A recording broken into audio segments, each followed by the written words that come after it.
welcome to all you beautiful people. Welcome to the Players Club. Do you ever wonder what psychological tricks men are using to get what they want from you? Have you found yourself in situations where you can't quite understand the scheme until the scheme has already happened? I hope you realize it isn't an accident when these men play you. And I know that because I've done that myself. So I'm going to share with you today 7 psychological tricks men use to get what they want from you. Welcome to the Players Club. If you're here with me and you're paying attention to the live stream and paying attention to me and you're ready to participate, please say here present in the live stream so that I know you're here and you're present, and we'll get started in just a moment. Okay? How you guys doing? Are you guys here today with me on this beautiful Friday? Hello, Sharice. Sharice says, long time no see. Yes, we were literally talking about you yesterday. We are like, where's Sharice been? What's she been doing? Why is she not here? Well, what's going on? We were all confused, but we're glad you're back. I seen you said your schedule was a bit busy. Claudia's here. We got Batia's here early. SH is here. Chow's here as well. We got Melena. I think I've been saying her name, Melina or Melena. I'm gonna assume it's Melina. Is here. First one in the chat today. We got Valerian Goddess is here as well. We got Sabrina Enlightena's here, of course, and Teddy in the YouTube chat. So glad to have all you beautiful people, especially you that are here early in the YouTube chat. I love that as well. Okay. Enlightened says I can't stay long. That's okay. It's okay. You're here with us now. That's the most important part, and you're here on time. Okay, so let's get started with the 7 psychological tricks that men use. Number 1, we have dream selling. Okay, now let's imagine a scenario. I'm going to give you guys a story for each one of these, and then we'll expand. So men are always not always, but men, when they want to use a trick on you, dream selling is a great option. Why? We've talked about it before, your desire to live in a Disney princess movie and your desire to be like the Disney princess that you're watching on TV, or to be like the main character in your favorite teen drama, or to be like the main character in your favorite Wattpad story, is what leads you to go out into your relationships, specifically your romantic relationships, and try to get that to happen in your relationships. Try to see what you've been watching and consuming on the screen or consuming in your books. And so what happens with me as a man, if I want to pull the wool over your eyes, if I want to get what I want from you, if I want to extract Squirtle from you, the best way, or one of the best ways for me to do that, one of the best tricks for me to play, is to play into the role of whatever dream it is that you have. Because if you have that dream to be like a Disney princess, and I can come around and present myself as Prince Charming, well, then what's going to happen? You're going to be convinced that this is your Disney princess movie, right? You're living your dream. You're going to buy into the narrative that I'm selling you, and it's going to make it that much easier for me to control you under that narrative. Okay, because you want so badly to believe in this, I don't really even have to put in much work into getting you to believe in this concept. And I also, right, can control your mind and your actions and the way you respond to me, because I know how badly you want to believe in this narrative. Okay, right? So as long as you don't ask too many questions, I can easily disguise all my intentions behind whatever dream it is I'm selling. So if you go out on a date with me and you're sitting here talking about, I just really want a romantic guy that will take care of me. And my last ex, he cheated. And, I'm just so sick of people like that. I'm just looking for a guy who will like sweep me off my feet and be romantic. And then he goes, yeah, I just happen to love romance. I'm such a romantic guy. And, I really want to have a partner where I can just come home every single day and buy her flowers. And every single day I just kiss her a good night and tell her how much I love her. Right. And he'll sell you on that narrative so heavily that you begin to be like, oh my God, it sounds like a dream. Oh my God, this is exactly what I wanted. Oh my God. And he'll even show you that in very small doses, right? Because he knows how badly, right? And I'm saying this as someone who's done it. I know how badly you want to believe in that dream. So selling you that dream will actually be very easy as long as I first identify what that dream is. Once I identify what that dream is, what it is you're wishing for, what narrative it is you want to believe in, very easy for me to sell you on that and then control you within that, right? Because that belief that you have, that desire that you have to live in that, I can take that and manipulate that and use that to my advantage. Because when you want so badly to have your romantic man and everything to be romance, and I know, hey, I'm actually not really that interested in building a serious relationship with you, but I do know that I want Squirtle from you. I'll pretend to be this romantic guy. I'll get you flowers even some days. I'll do these nice things for you. I'll do all the stuff you talked about would be like a dream to you, right? And then you'll become so enchanted by living this dream out. You'll become so, you'll be in a dream, right? And you won't be conscious here and you won't be looking deeper into anything because you'll be so busy living in that dream. And now I can operate, because remember I said it's really about the deception and the perception and taking your attention onto a different place that I can do something right underneath your nose and you won't even realize it, right? When you're so focused on that dream that I'm selling you and that narrative that I'm giving you, you won't stop to ask any more questions and you won't stop to do any of the work that's required to understand, am I really here for the right reasons? Am I really the type of guy you're trying to build a relationship with? Or are you confused? Or is this just all a ruse or a scam? Okay, so that first you have in the dream selling, you have that. Then you have your desire to buy into the dream makes it easy to control you because you're going to be chasing after the dream, like I mentioned before, right? You want so badly for that dream to be real that it makes it very easy to control your mind, control your thoughts, control your reactions, control your responses underneath that umbrella of your desire for that dream. Okay, very easy to control you, which is exactly why I would sell you a dream. And that's why it's one of the best psychological tricks to play on you as a man playing a woman, because now I can trick you into thinking, hey, this is your moment. This is your dream. This is your everything that you've been wishing for and hoping for and longing for and wanting, right? And now that you finally have it, you don't have to think about anything. You can let your guard down. You can stop worrying about life and relationships and stop worrying about interviewing me or understanding me or learning me. You don't have to take me through any situations and get a better understanding of who I am and what I'm about. No. Don't ask any questions. You're already living in the dream.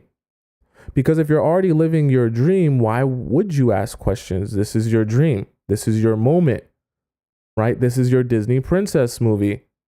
Why ask questions? And that's exactly what I want. If I'm trying to trick you, if I'm trying to pull the wool over your eyes, if I'm trying to make you unaware about what my true intentions are, I definitely want you to be living in a dream, because then I can take control of the entire situation and you'll have no way of fighting back because you won't even be there. You won't even be present. You won't even be thinking about the fact that I could be tricking you because you'll be so busy living in this dream. Okay? Right? Very, very important.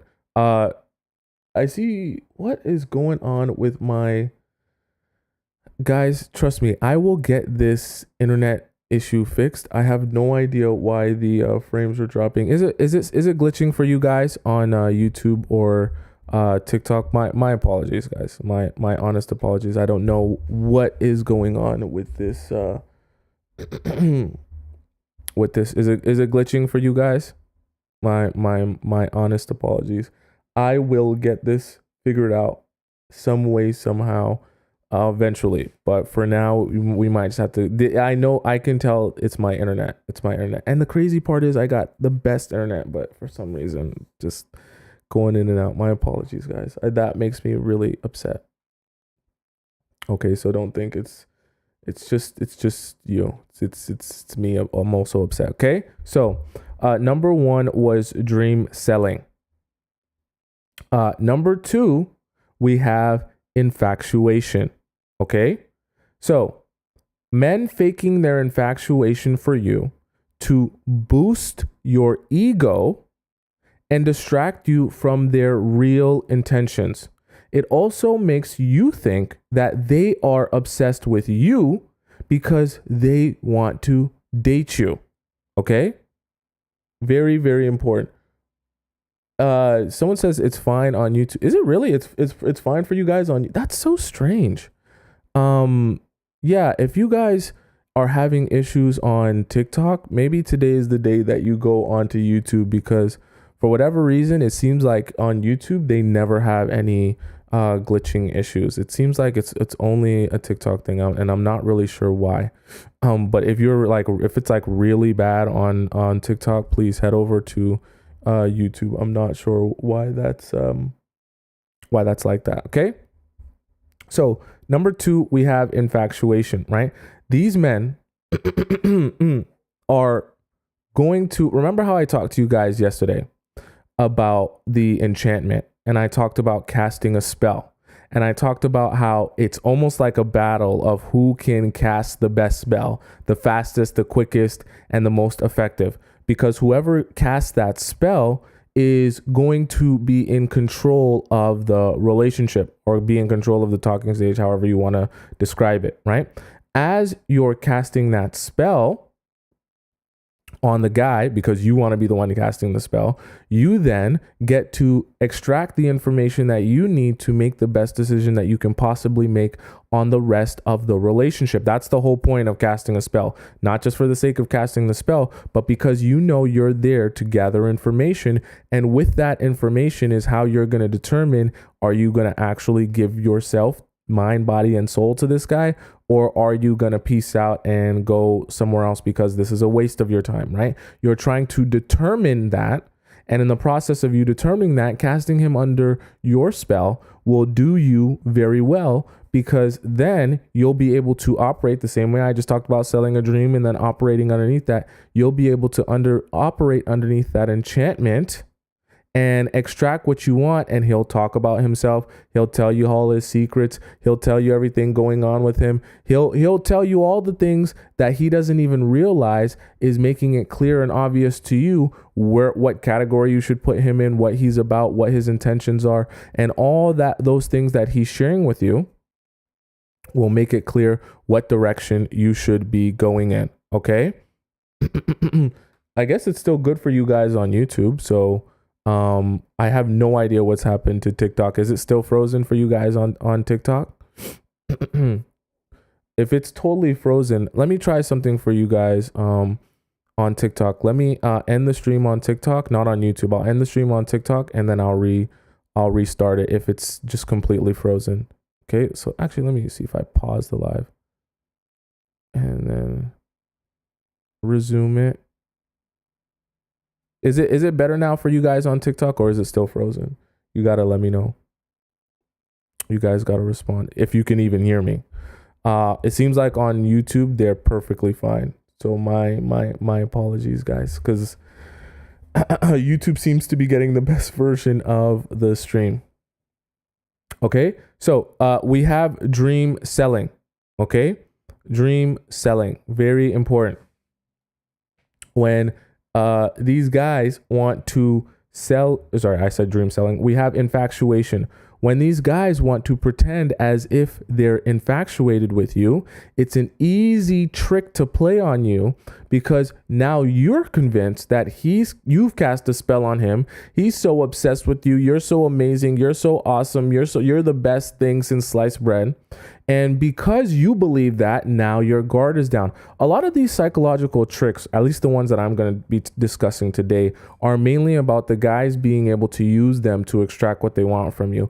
And for most of them, they consist of some sort of distraction from the truth. Okay. So the infatuation can also be a good way to distract you from the truth, because when he pretends to, oh my God, like I just met you, the same thing as a love at first sight. Oh my God, I just met you and you're such an amazing person. You're the best thing since sliced bread. You're so amazing. Like your body, your figure, your beauty, your mind, your everything. And you're thinking to yourself, well, I mean, how would you know how amazing my mind is? You don't really know me. You've never really met me. But you don't think about it too long, because he's just laying it on so thick, right? He's laying on the fact that he's so obsessed with you and infatuated with you that you don't even have time to really think about the fact that that doesn't really even make sense.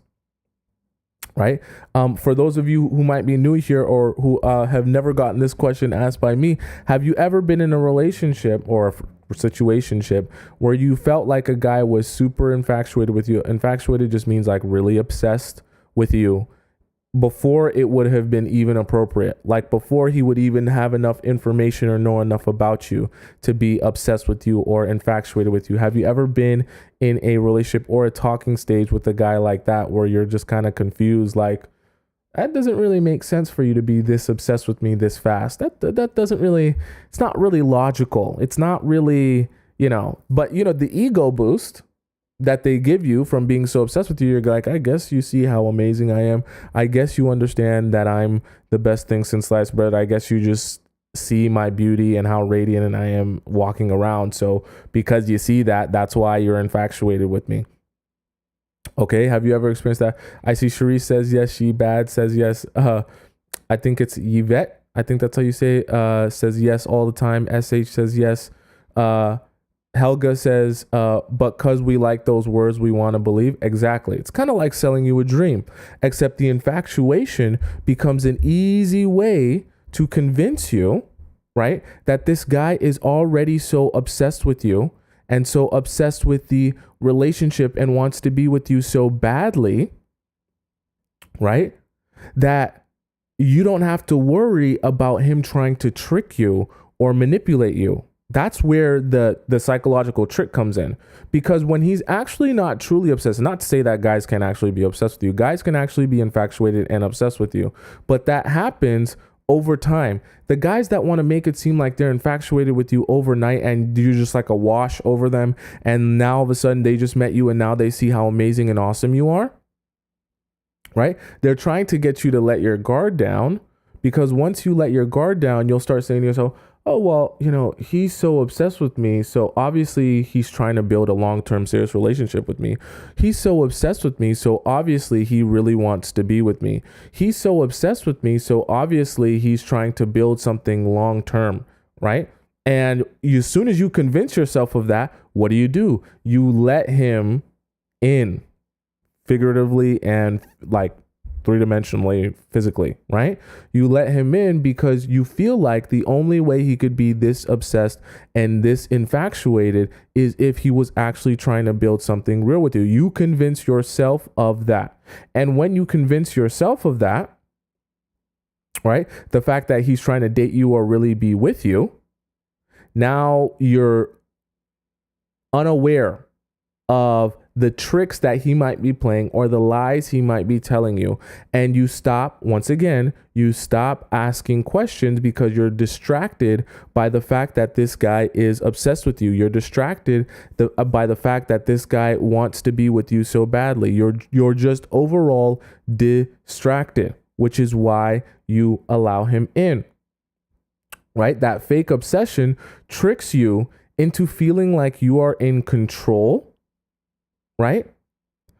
That you don't bother asking questions, because when he's super infatuated with you, when he seems like he's so obsessed with you, especially right at the beginning, right? You feel like, oh, he's super obsessed with me. So now I'm in control of the situation and I have the upper hand. Once again, you let your guard down and you stop asking questions. You stop looking into things deeper. You stop doing all the things that will help you better learn and understand the guy that you're with and determine if he'll be a suitable long-term partner for you. And you just come to the conclusion that, oh, he's obsessed with me, so I don't have to worry about that guy. He's super infatuated, so it must be for the right reasons, right? He's super into me, So I don't have to worry about him trying to play me, right? You convince yourself of that and you stop asking any of those questions. And the psychological trick is now he can control you because you have let your guard down once again. Once again, you're distracted.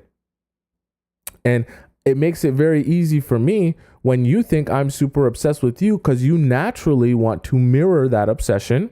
So even if you don't necessarily feel like that, you want to mirror that because you think that I feel like that.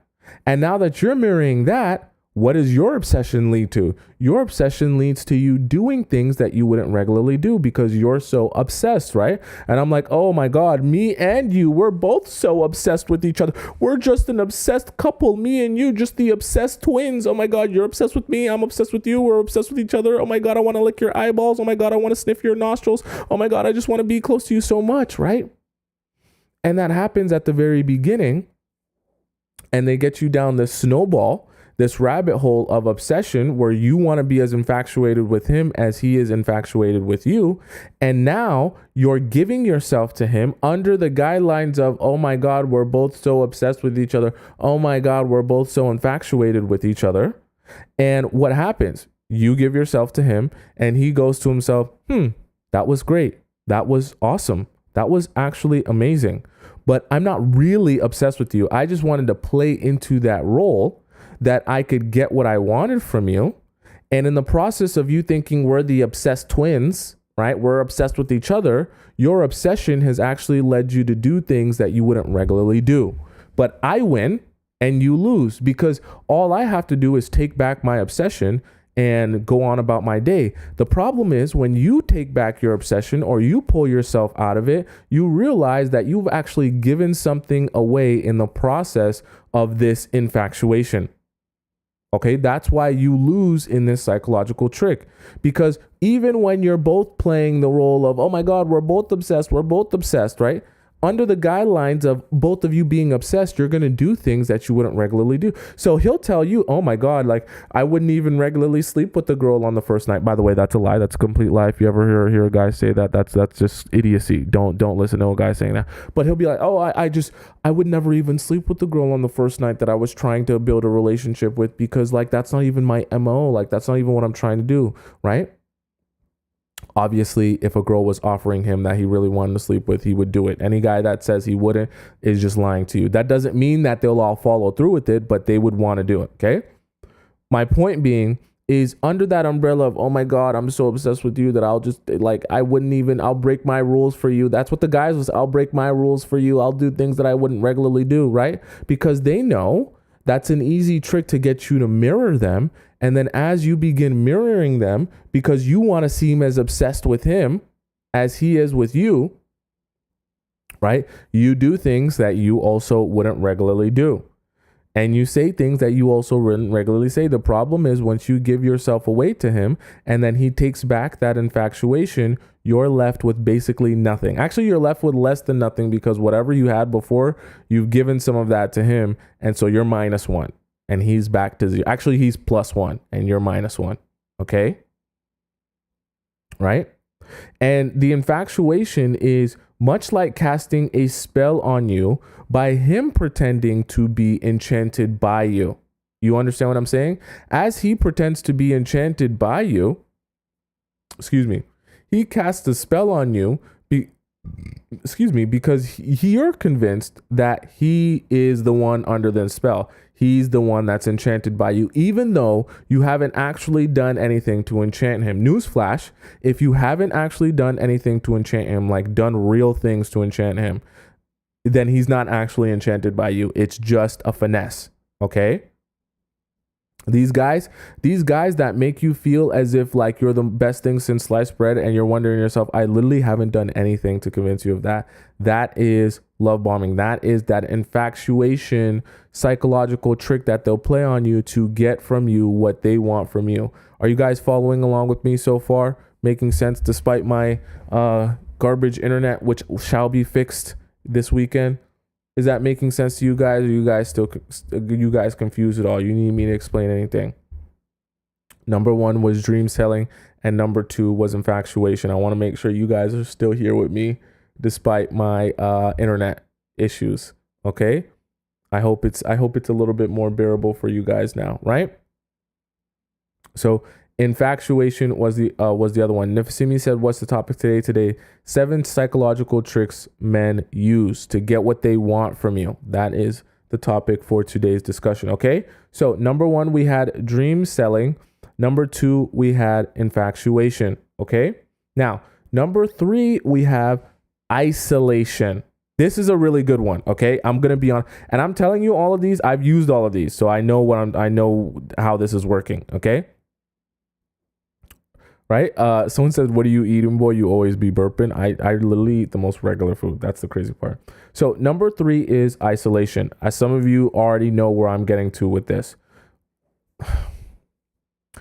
If I want to get you to believe in a particular storyline, if I want your mind to only believe what I want you to believe, and I also want to gaslight you into thinking that you're crazy for believing anything bad about me or any wrongdoings that I've done, I will isolate you from your friends and your family. This is a great psychological trick that men and I have played. Why?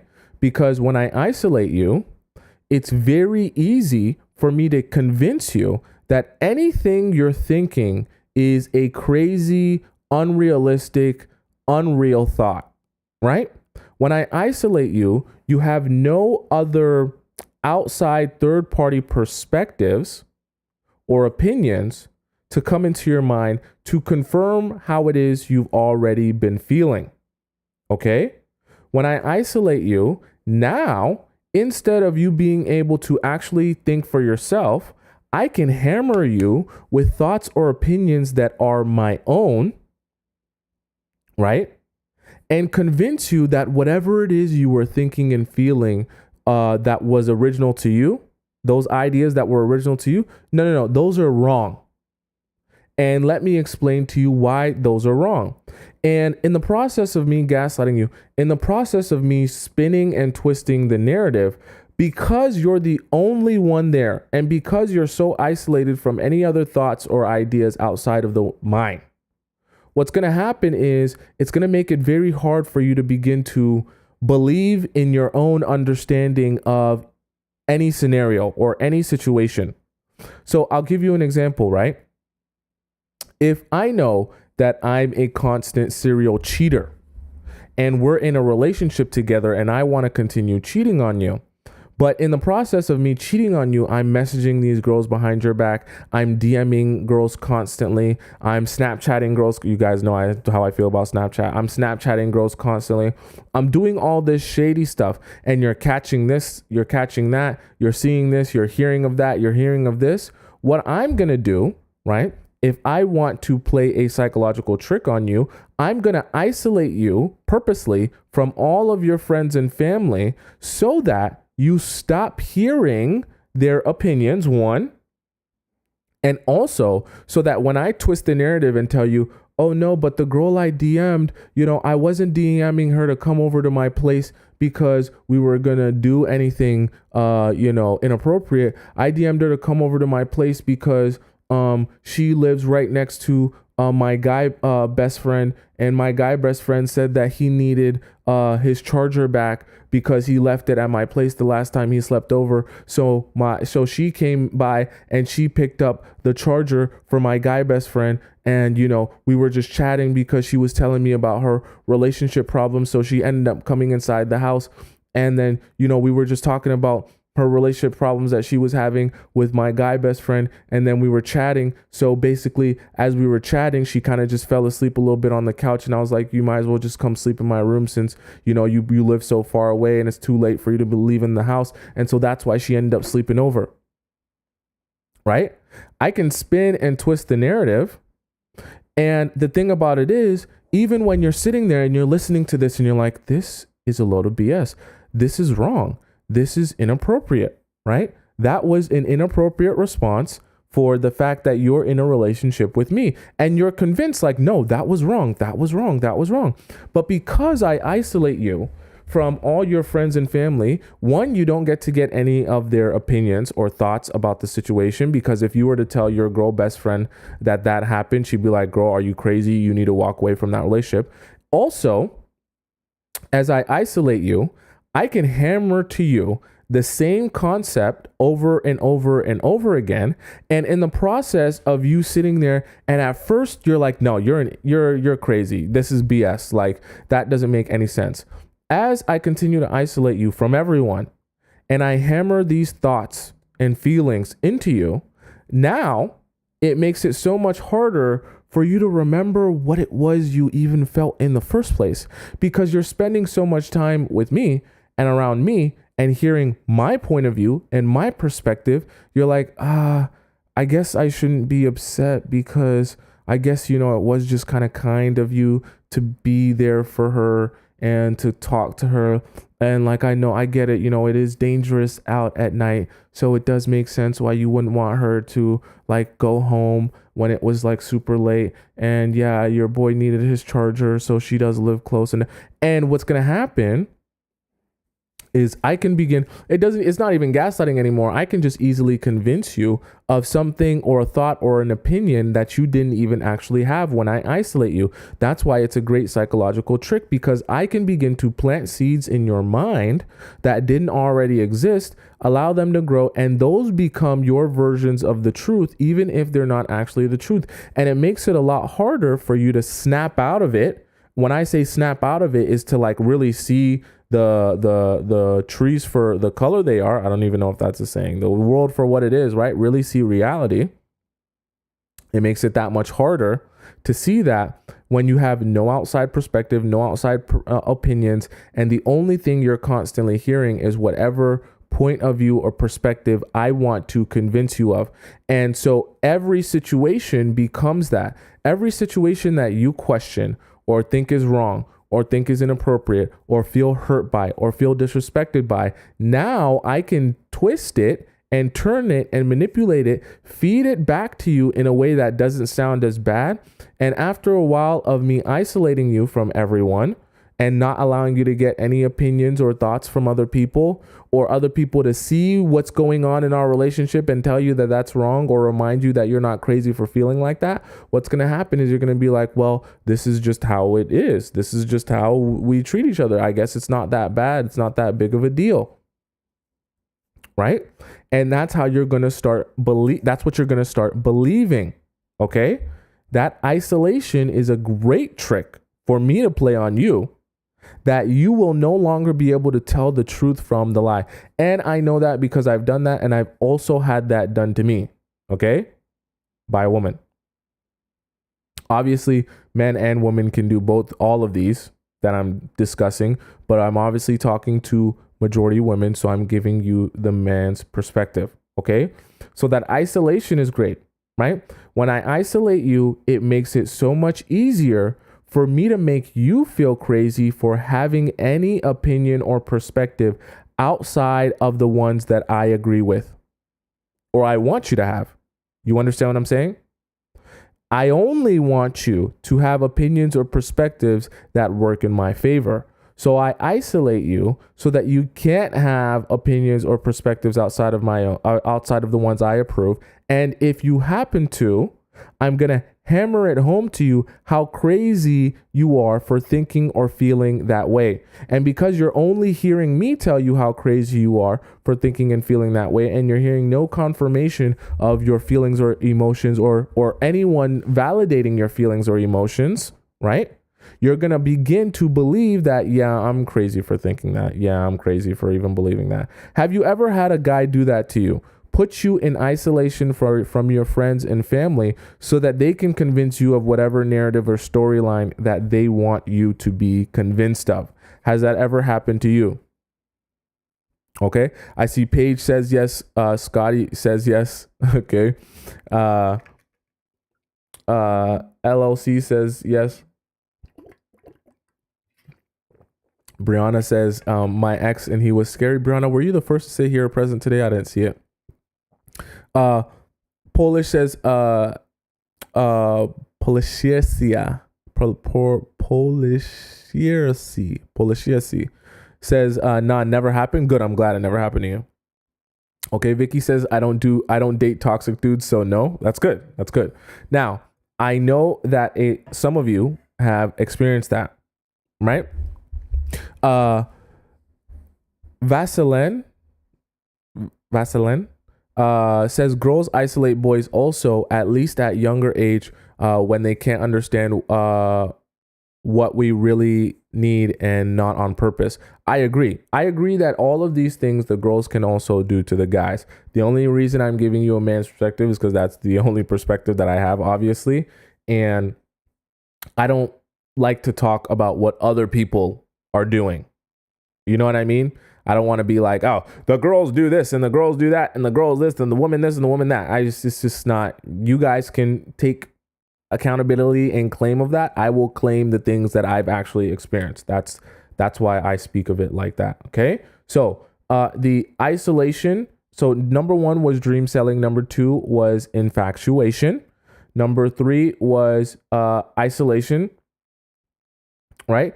And the last point as it relates to isolation is you begin to believe in any storyline that I feed you, no matter how crazy it is, because I can easily convince you that it's not crazy when I tell you about my perspective or my feelings, and I tell you how wrong or misinformed you are for feeling that particular way that you feel about this situation, right? That's why it's so amazing when I can isolate you. When I can isolate you, I can convince you of literally anything. Okay. So number 1 was the dream selling. Number 2 was infatuation. Number 3 was isolation. And number 4, we have confusion. Okay.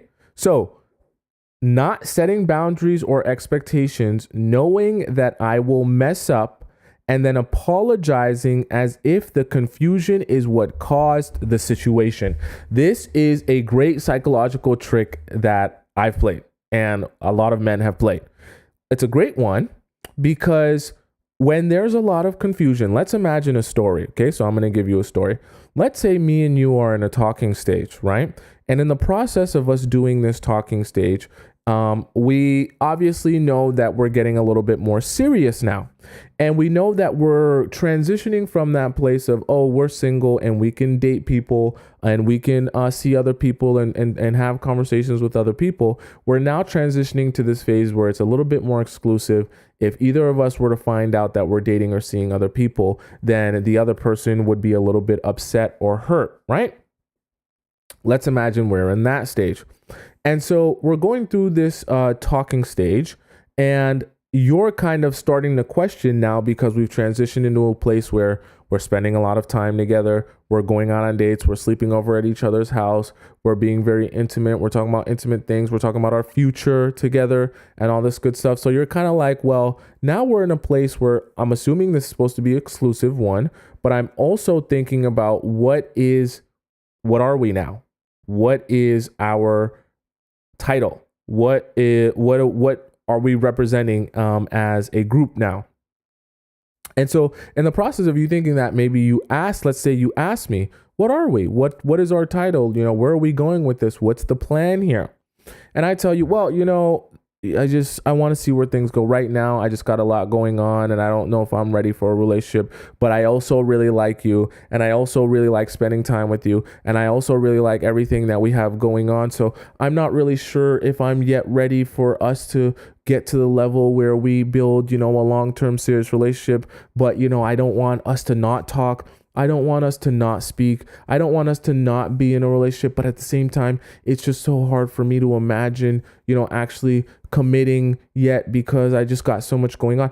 And I just leave you. Basically, I say a whole lot of nothing and I confuse you. Now, let's say 2 weeks later, after we have that conversation, you leave that conversation. And you're like, honestly, I still don't know what we are. I still don't know what we represent. I don't know if we're together or not. I'm actually confused. Then 2 weeks after that, you're talking to a friend or whatever, one of your girlfriends, and you find out that I went out on a date with another girl through her, because the girl that I went out on a date with is actually one of her friends.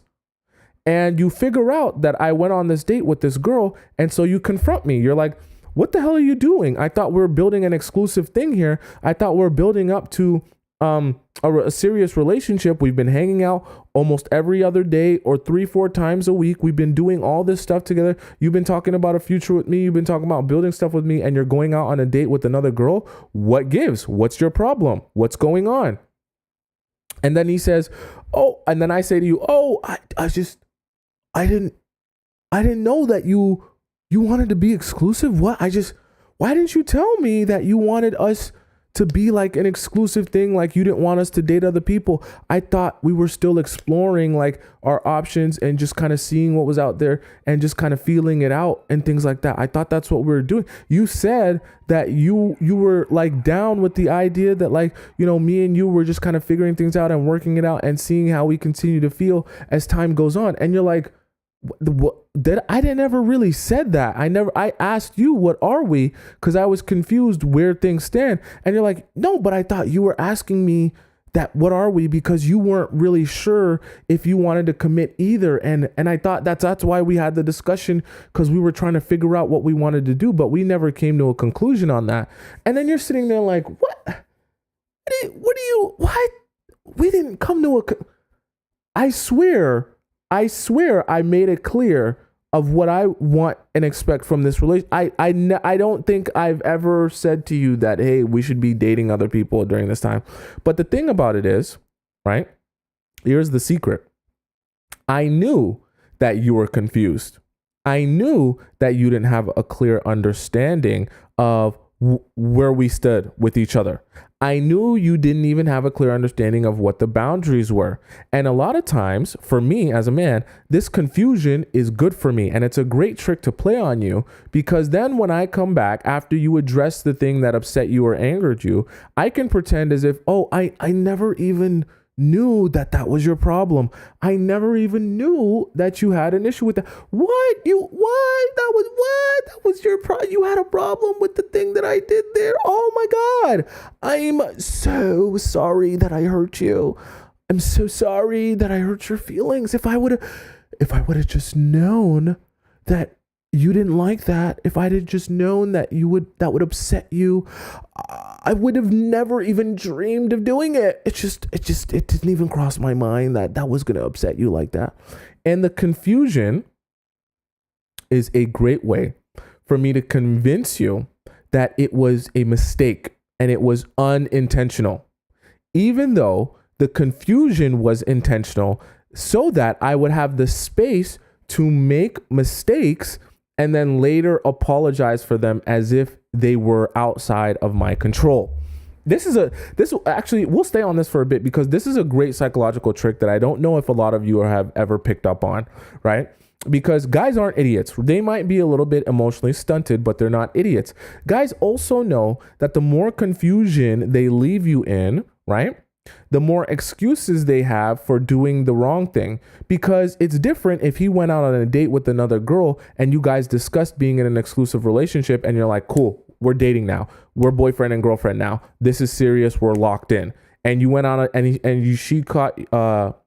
you caught him going out on a date with another girl. That's it. He's done. It's over for him. There's no excuses. But the confusion allows him to string you along for longer, and it allows him to talk his way out of these situations. Because how can you address him properly when you were also confused on what the standards or expectations was? You were both confused. So now, because of the confusion, you can't blame him. And you can't blame his actions, and you can't put the accountability and responsibility on him, because he gets to hide behind the wall of confusion. I don't have to take accountability. I was confused. We were both confused. Why would I take accountability? I was confused on what was going on. I didn't know that we were supposed to be exclusive. Right? And the confusion is a great way to, first of all, gaslight you into thinking that you're crazy for feeling that way, but also escape the responsibility and accountability of whatever mistake it was that I made. So even if I know I'm going to make this particular mistake in the future, but I want the space to make that mistake, that when I make the mistake and if you catch me, that I can apologize and say, oh my God, I didn't mean to make that mistake. I will purposely leave you in confusion or not say anything at all so that there's no clarity about what the standard or expectation is. That way, when I actually do the thing that upsets you, I can quickly apologize and blame it on the fact that there was so much confusion. Remember, I always tell you guys, that where there is confusion, there can't be clarity. And where there is clarity, there can't be confusion. They can't exist together. There's only one or the other. So if you don't have clarity in your relationship, then you have confusion. And if you have confusion, then there's no way you can have clarity. I think I already said that one, right? They can't exist with each other. So that is something you should be aware of if you're in a situationship or a talking stage or a whatever stage and you're confused. Because once you're confused what the standards and expectations are and the boundaries are, it gives him the space to make mistakes, right? And then hide behind the wall of, I didn't know that was a mistake. I didn't know you wouldn't like that. I didn't know you would have a problem with that. I was confused also. This is actually one of the easiest ways that these guys string you in these talking stages for what seems like ages. Confusion is a great one for that. So obviously all the psychological tricks can be used at different times. Confusion is a great psychological trick to play on a girl who you want to continue having ongoing access to, but you don't want to have to actually commit to. But you're starting to get into a space where if you don't commit, it shows a clear sign that you are never going to commit, right?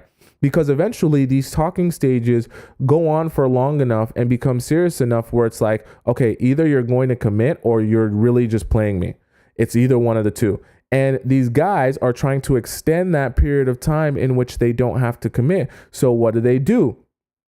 They try to cover the relationship and the talking stage in confusion that they can continue stringing this process along. And when they make this mistake or they get caught with this or they get caught saying this or doing this, it can still be under the umbrella of confusion because we didn't know where we stand, but I thought we weren't doing a thing. And I thought we were doing kind of a half thing where we're only a thing when we're together and we go on dates and we enjoy each other, but we're not right? And the longer he can string along that confusion, the longer he can string you along because you sit around waiting for him to provide you with clarity.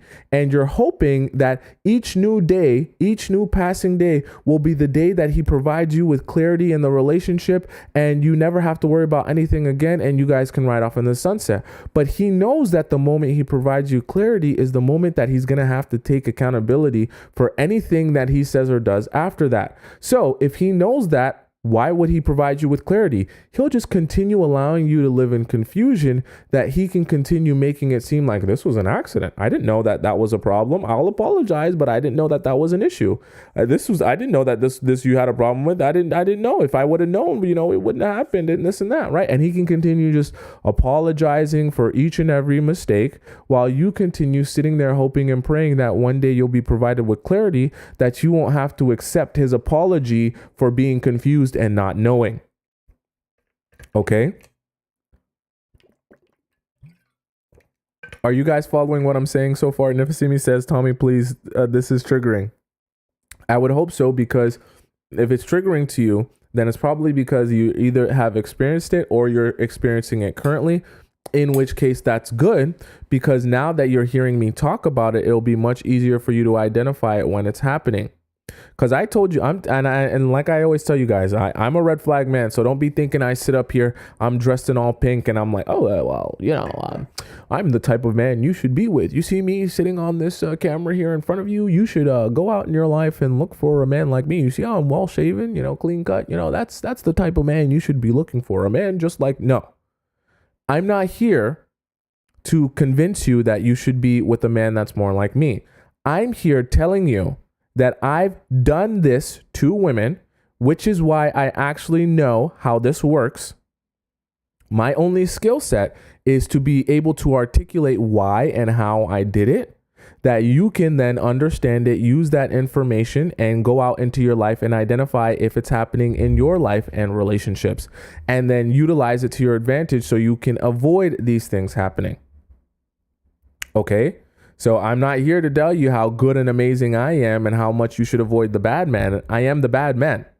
But I can also sit here and tell you how I've been the bad men. Okay? Which is good for you, because now you can learn from the bad men, how the bad men are reacting and responding and going about life. Okay? Lily says, what makes a guy stop doing this? Well, think about this idea. What would make a guy stop doing this if he's getting what he's wanted, which is access to the squirtle? Why would he stop in particular? Right? Unless something tragic or drastic happens, why would he stop if the method has been working for him? Okay. Excuse me. Sorry, I just burped into the mic. Someone said yesterday, actually, side note, someone said yesterday, they were like, oh, I love when you burp into the mic. It's so manly. That's exactly how a man acts. You should be burping more. I was like, it was like a comment on my YouTube. I was like, wow. I guess everyone has their difference of opinion. Anyways, Jenny says, wish I would have known this to navigate in my 20s. I mean, there's no better time to learn than the present. Okay, no better time to learn that. That was a real comment, guys. I'm not joking. Madison says, how do you feel about the statement, if a man doesn't properly ask you out, you aren't his girlfriend? Should we behave like them until they ask? I want you to package that and ask it in the Discord, and then I'll answer that. Okay. And Etra says it's an excuse for them to do whatever they want to do. I 100% agree. I 100% agree. That's what they want to do, what they want to do, and that excuse is very good when you're both confused. Okay. Right. When I confuse you, I can string you along for as long as I possibly need to, right? It's like an extension. It's like an extension 24/7. I get an easy extension for my homework, and I never have to actually hand it in, because each time it's due, I just get another extension under the guidelines of confusion, right? Confusion allows me to make mistakes that I already intended to make and that I know are wrong, but I can blame it on the fact that we never made it clear. That's the great part about confusion as a psychological trick, because I don't even have to put the blame on myself for making the mistake. I can just blame it on the fact that we were both confused. And then it makes it so that you can't even be mad now. Because how can you be mad when, if I would have known, if we would have talked about it before, I wouldn't have made the mistake, right? It's very frustrating. I've done this to people. I've also had it done to me. I know it's very frustrating, because you literally feel like when someone is doing that to you, you feel like I'm not even allowed to be mad right now, because it's being blamed on the confusion. But I'm so mad because I know that that's something that you should have known or been able to like guesstimate. I don't think that it's so hard to guesstimate that, but now the mistake has already been made. So what can I do now? It's like the mistake has already been made, and I'm upset that the mistake has already been made. Anyways, it sucks, but I'll tell you for real, that's a real thing. So dream selling was number 1. Infatuation was number 2. Isolation was number 3. We have confusion as number 4. And number 5, we have friendship. Okay. Now, friendship is we might stay on this one for a while, because this is a wild one. Okay. So I can pretend as a guy, we're going to get deep in this one. This one grinds my gears. I can pretend to be your friend with pure intentions, or pretend like the women in my life are all just my friends with pure intentions. This is, pay attention to this one. I'm going to go on a rant. This is a great psychological trick for men to use. Okay. This friendship thing. Okay. You want to know why? Because friendship is innocent. Friendship is pure.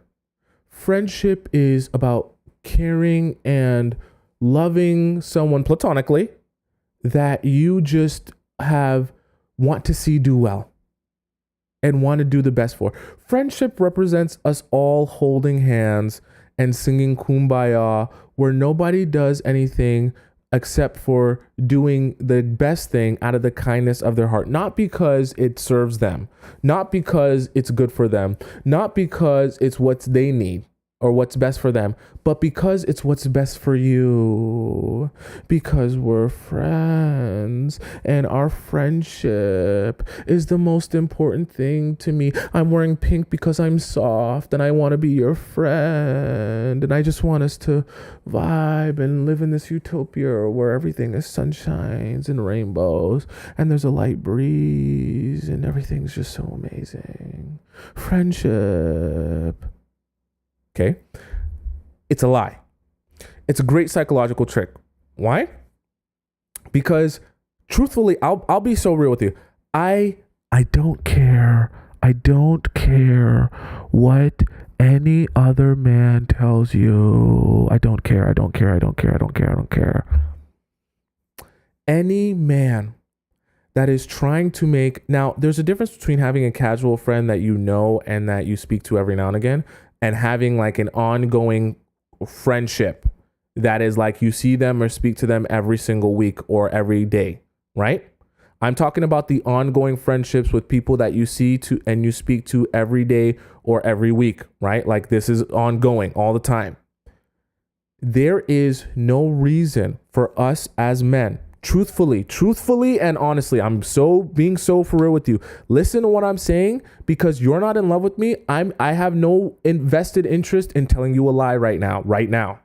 Okay? There is no reason for us as men to be friends with women unless it somehow serves us. Okay? What I mean by that is, if it was truly about the companionship of the friendship, if it was truly about the fact that I just need someone to be friends with and get along with and spend time with, I can easily do that with a man. You want to know why? Because men can give me companionship, can give me friendship, can get along with me. Also, the men will better be able to understand my life perspective because they are men. So we're even going to have an easier time getting along because he understands to a certain extent what I go through as a man. So I say that to say, if we're truly talking solely about the companionship, logic will tell you that companionship makes more sense with men than it does to try and actively build companionship with women.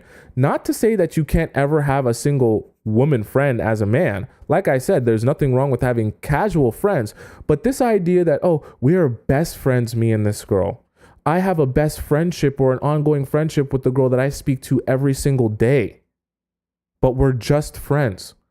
I'm here to be one of the only honest men in your life that will truly tell you, look, this ongoing friendship thing where everything is, oh my God, it's sing kumbaya and rainbows and sunshines and we just all want to be friends with the women. It's not really about the friendship. Even if I convince myself it's about the friendship, it's about how you serve me. Now, in the process of that, I'm going to be honest with you. There are times where the way that you're serving him might not necessarily just be, oh, I'm friends with you because I find you attractive. Okay? It can also be a scenario. There's 3 possible scenarios. Okay? I'm in a friendship with you because I find you physically attractive, right? As a woman.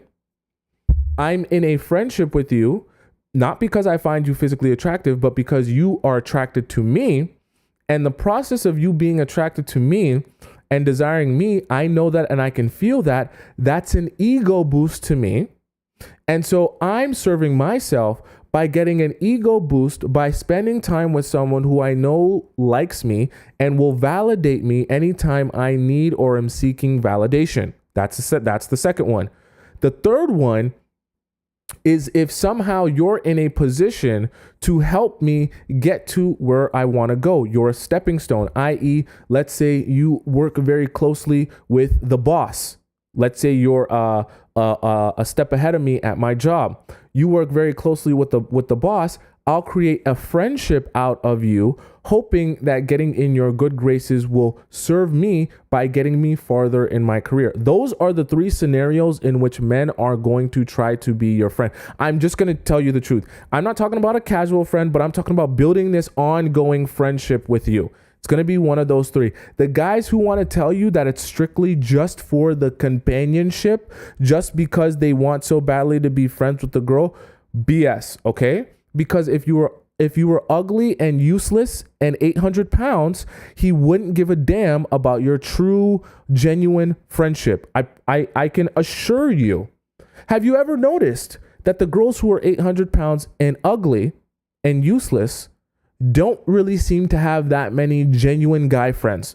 They don't seem to have guys falling all over themselves saying, oh my God, your personality is so amazing that I would just love to be your friend just because I vibe with you so well that your friendship would mean so much to me. Have you ever noticed that the girls who are ugly, their friendship doesn't seem to mean that much? Okay? So I say that to say this friendship thing is a great psychological trick for two reasons. Because one, it allows him to sneak his way into your life in an innocent way that you don't realize what his true intentions are, right? Whether you're in a relationship or whether you're single, because some of these guys will even operate under the guidelines of friendship while you're in a relationship, knowing that they don't have no damn intentions of just being your friend, but they want to hold off on letting you know what their true intentions are and operate under these guidelines of friendship that you won't be forced to tell him, hey, I'm not here for that, right? Guys will wait their turn for as long as they need to wait if they feel like there is a light at the end of the tunnel. And so they'll sit back and relax under the shade of friendship, hoping that maybe one day something might change. Vice versa, when they're in a relationship or a talking stage or they're dealing with someone else, they will also deal with you if they want to keep you around for one of those three reasons that I just mentioned, under the guidelines and the shade of friendship that, hey, we're friends, so it's appropriate for you to continue being my ongoing best friend while I have a girlfriend. It's appropriate for us to be having this best friendship where we spend so much time together and we paint each other's nails and we have so much fun and we lick each other's tongues under the guidelines of our friendship. It's a great psychological trick that guys can play on girls, both sides, the girls who are single and the girls that they're in relationships with. He can also trick you. Let's say I'm in a relationship with you. I can trick you by telling you, oh, this girl that you're worried about, she's just my friend. We're just friends. And so what can you say to that? When I convince you that, oh, I just like so much better being friends with girls. I just like so much better being around the girls and being friends with all the girls. I don't like making friends with other guys. I want to make friends with all the girls. What can you say to that? Right? It's almost like a version of gaslighting because you feel crazy for having a problem with the fact that he has such a close ongoing friendship with this girl. Okay? LM says girls say this though. I agree. I've experienced it as well, where the girls will say, I don't know, do you guys have any girlfriends, or are you the girl that says, oh, I like to have all guy friends because girls are too much drama? Some girls are like that. And usually what's happening when the girls say, oh, I like being friends with guys because the girls are too much drama, what's really happening is the girls just like the validation of being the only girl around. I don't know if you guys know any girls like that, okay? So, because it's happened to me before. Someone says a new lip balm. No, this is actually still Aquaphor, just in chapstick version. I'm gonna get them to sponsor me. I'm gonna get them to give me like a brand deal. This is still Aquaphor. It's just in chapstick version. Okay. All right. Lily says, I know a girl like that, but they talk about her when she's not around. That's insane. Nifasimi says, I swear he used to put cream on his lips. No. No cream. Just Aquaphor. Vicky says, I only believe it when I see her and don't find her attractive. But if she is, no, that don't work for me. Right? But think about it, Vicky. Think about this logic. How many times do you really see? I mean, well, to be fair, that's true. You might not find the girl attractive. And there also, like I said, there's 3 different reasons why the guy could be operating this friendship. It gets him further in his career or a stepping stone for where he wants to go. Or even if it's not that he finds her physically attractive, sometimes it's that the girl finds him physically attractive. And then the ego boost that he gets from being around a girl who's really into him or wants him is also serving him. This is why I say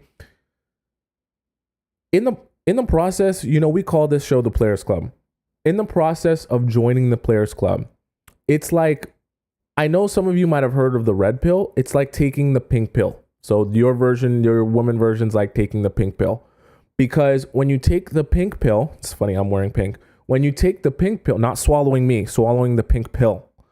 When you take the pink pill, you come to the realization that in relationships, even in love, people are actually looking for how they can best serve themselves. And so even when someone truly loves you, and I mean genuinely loves you, it can still be genuine, but at the same time of it being genuine, they genuinely love you because of the way you genuinely serve them. And it doesn't always have to mean serve them, oh, you're giving them Squirtle, or serve them, oh, you have amazing head, or something like that. It can even mean serving them in the person that you are, the things that you do for them, the fact that you'll be a loyal partner to them. That is also serving them. It doesn't always have to be a malicious thing. But that realization will help you understand when you're going about your relationships. Oh, I understand you're operating under the guidelines of serving yourself. So this friendship isn't about when people try to convince you of things like, oh my God, we're friends because I just love doing so much for her. I just love being there so much for her. I just have to be there for her or make sure she's taken care of because without me, she'll fall apart, or without me, she won't be able to live or breathe or anything like that. People will love to present to you that they're doing things for other people because of the kindness of their heart. And you kind of have to reverse your thinking and realize that people are only ever going to do things that serve them. People aren't going to go out of their way to do things for other people simply because it only serves other people.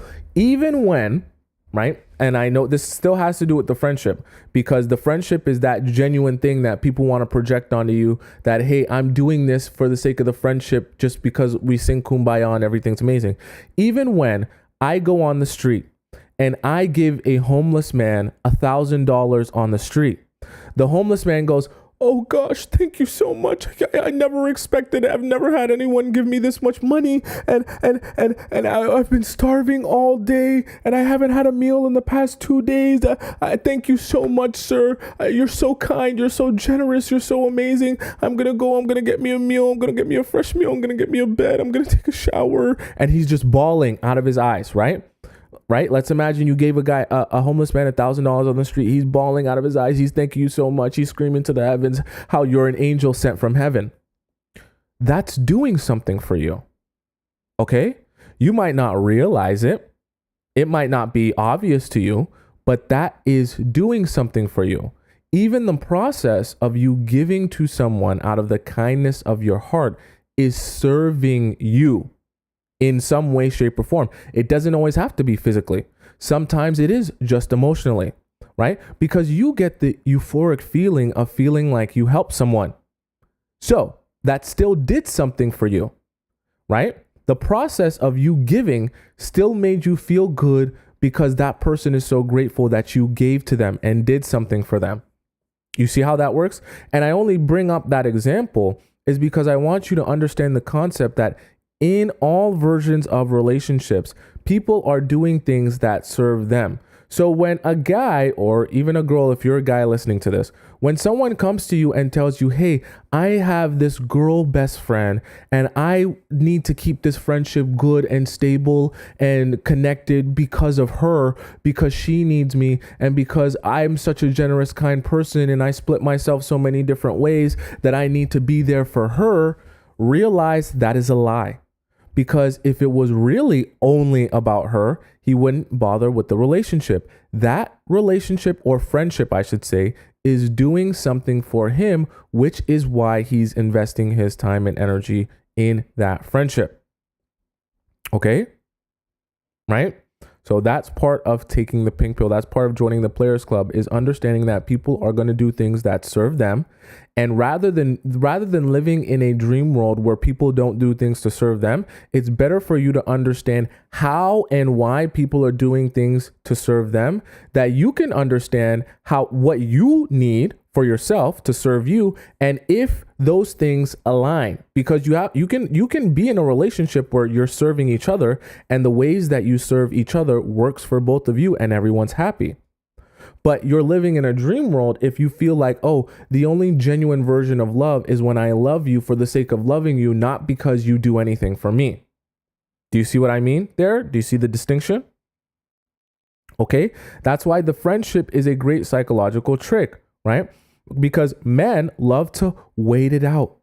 They'll sit back and relax, allow you to go about whether you're the one in the relationship and he's just friends with you. He'll sit back under the guidelines of friendship and be like, I'm innocent. I don't want anything from you. I just want to be friends with you. Great trick. Opposite way, when he's in a relationship and you're his friend, it's amazing for him to come to you as his girlfriend and say, whoa, this is just an innocent friendship, girl. I don't want anything from her. I don't need anything from her. She doesn't do anything for me. It's just a friendship, I'm only there for her when she needs me because of the kindness of my heart. It's just, we're only friends, and it's just, we just hang out, but it's nothing serious. She's just been a friend to me. I'm not receiving anything from her. She doesn't validate me. I don't find her attractive. I'm just friends with her for the sake of being friends with her. Great trick. Trust me, it's a great trick. Because once again, you begin gaslighting yourself and thinking to yourself, well, I guess they are friends just because he's such a kind person. I guess it's not appropriate because they haven't done anything inappropriate. It's funny.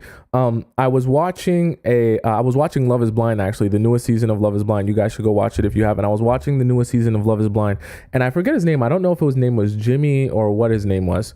Anyways, he was, for those of you who have watched Love is Blind, you can confirm if you noticed this. He was talking to his girl about the fact that he wanted the girl because you guys should know how Love is Blind works. They go and they marry people that they've never seen in person. They just talk to. So the girl that he was engaged with, he was like, okay, I want you to meet my best friends. And he had 2 girl best friends. So he brought her to meet the 2 girl best friends. And in the process of her meeting the 2 girl best friends, he was like, yeah, they're really important to me. I really want to hear their opinions and all that good stuff. And I really want them to like you.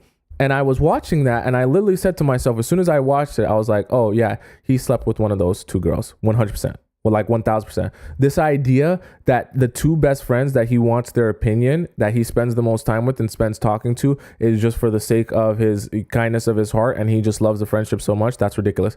He slept with at least one of those girls at one time, and if he hasn't slept with both of them, he slept with one, and then the other one likes him, and he just hasn't given her the time of day. It's some sort of dynamic there. And I knew that in my mind, and I said that when I was watching the show. And lo and behold, come later in a couple of episodes later, the girl that he was engaged to literally mentions on screen, because he talked to her about it off screen, that he had slept with one of those girl best friends, and that's why she was uncomfortable with that friendship ongoing, because he'd be texting her all the time and calling her like basically every day.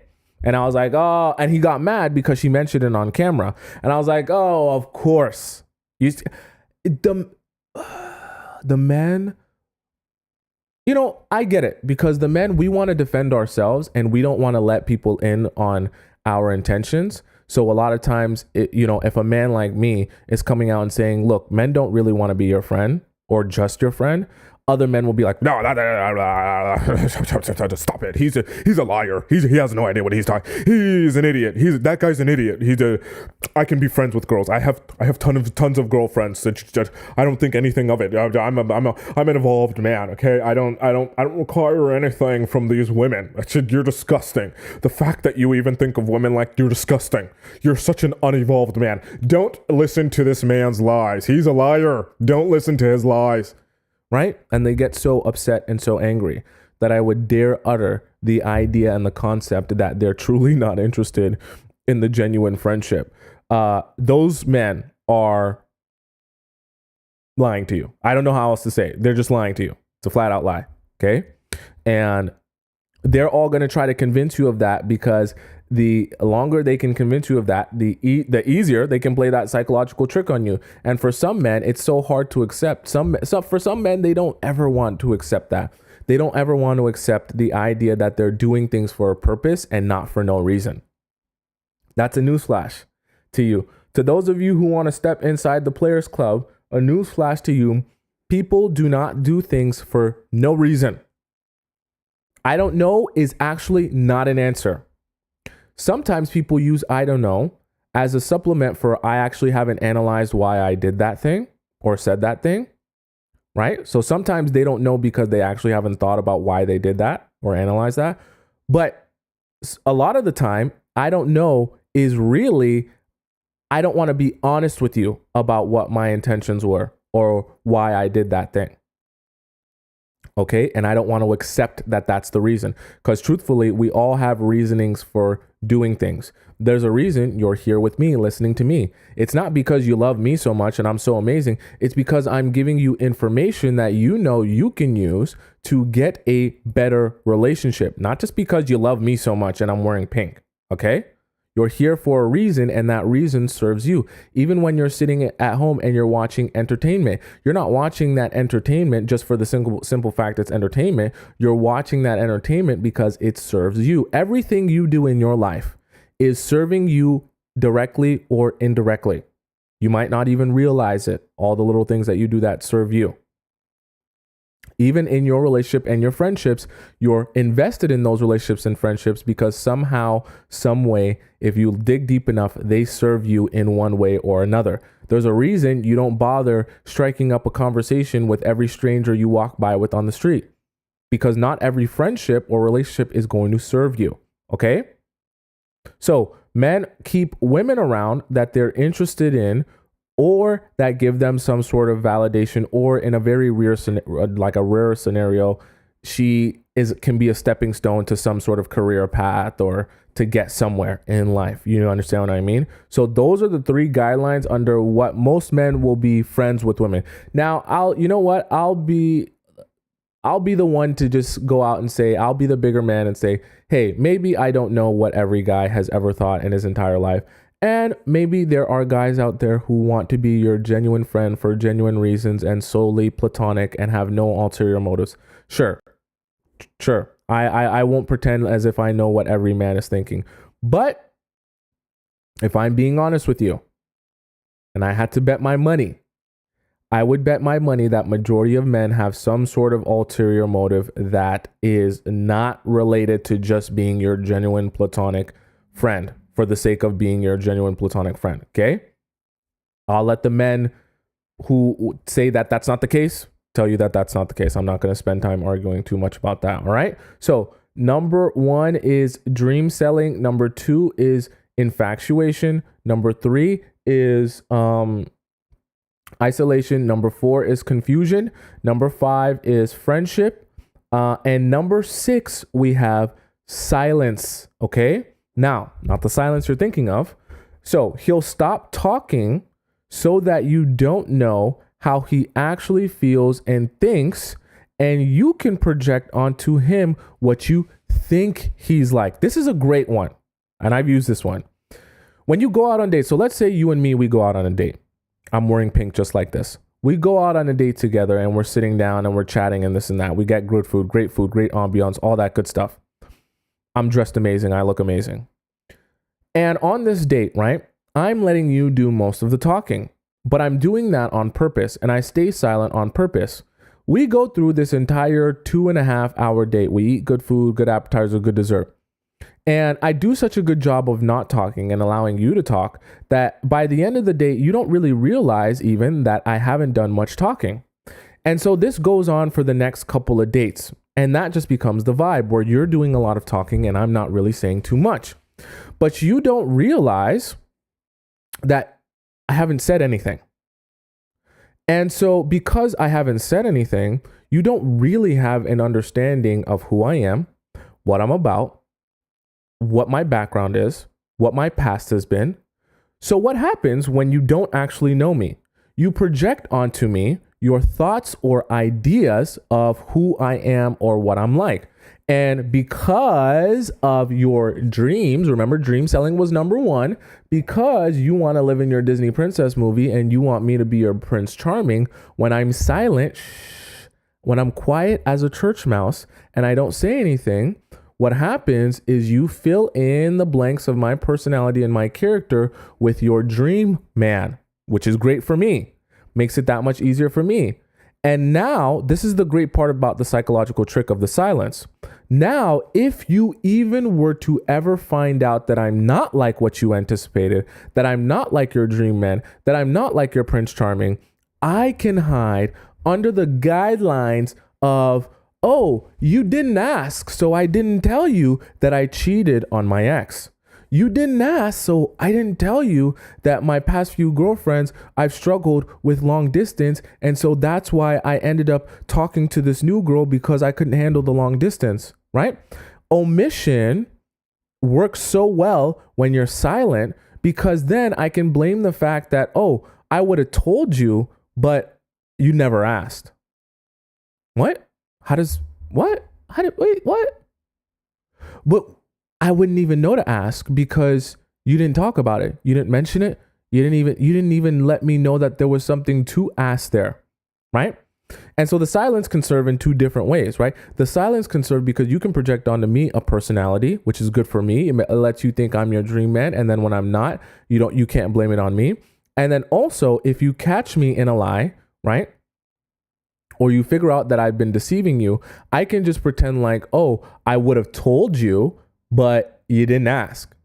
I was silent, but I wasn't silent because I didn't want to tell you or I was lying to you. I was just silent because you didn't ask anything. And if you would have asked of me something, I would have told you.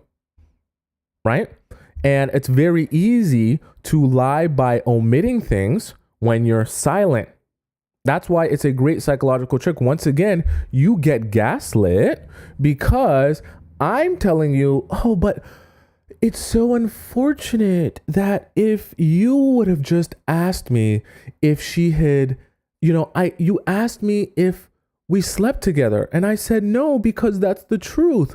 But if you would have just asked me if she sucked me off 3 or 4 times, I would have told you that she sucked me off 3 or 4 times. You didn't ask me though. So I didn't tell you because you didn't ask. If you would have just asked me specifically, did she suck you off 3 or 4 times?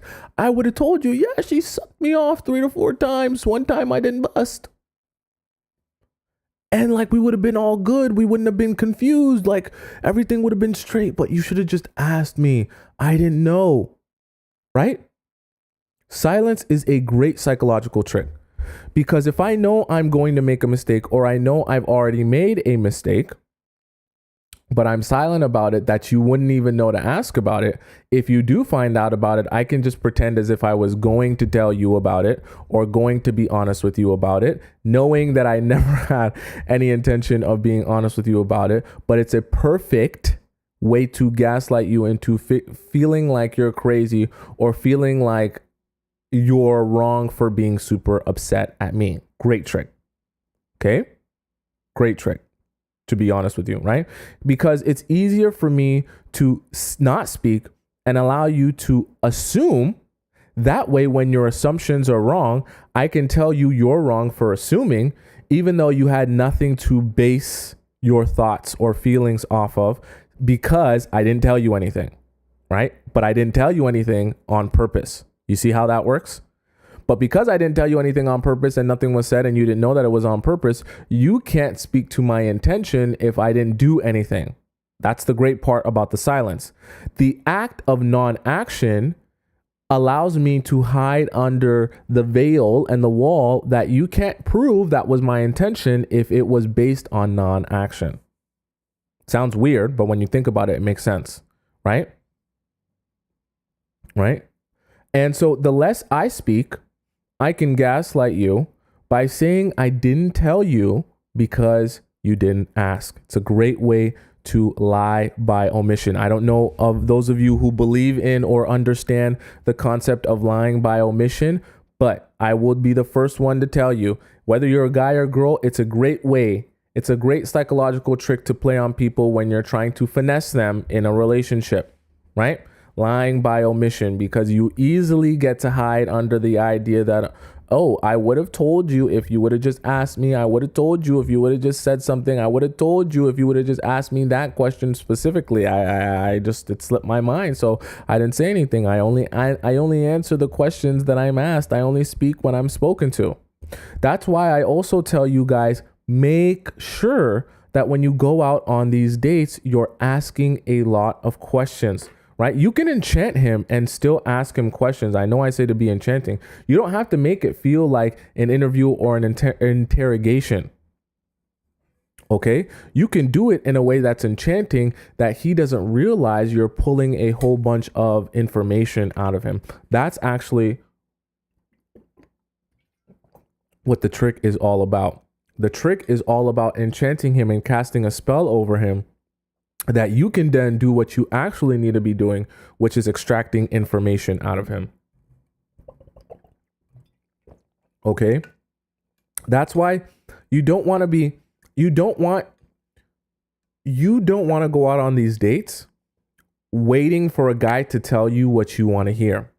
Because when you go out on these dates with the mindset that you're just waiting for a guy to tell you what you want to hear, the moment a guy starts speaking the things that you were hoping for him to say, you're going to become enchanted, and you're going to forget about everything else that you wanted to figure out about him. And you're going to just believe in the storyline that he's telling you without questioning anything, right? You got to be doing the opposite. You've got to be enchanting him, that you can pull out of him everything that you want to pull out of him. Okay? Anetra,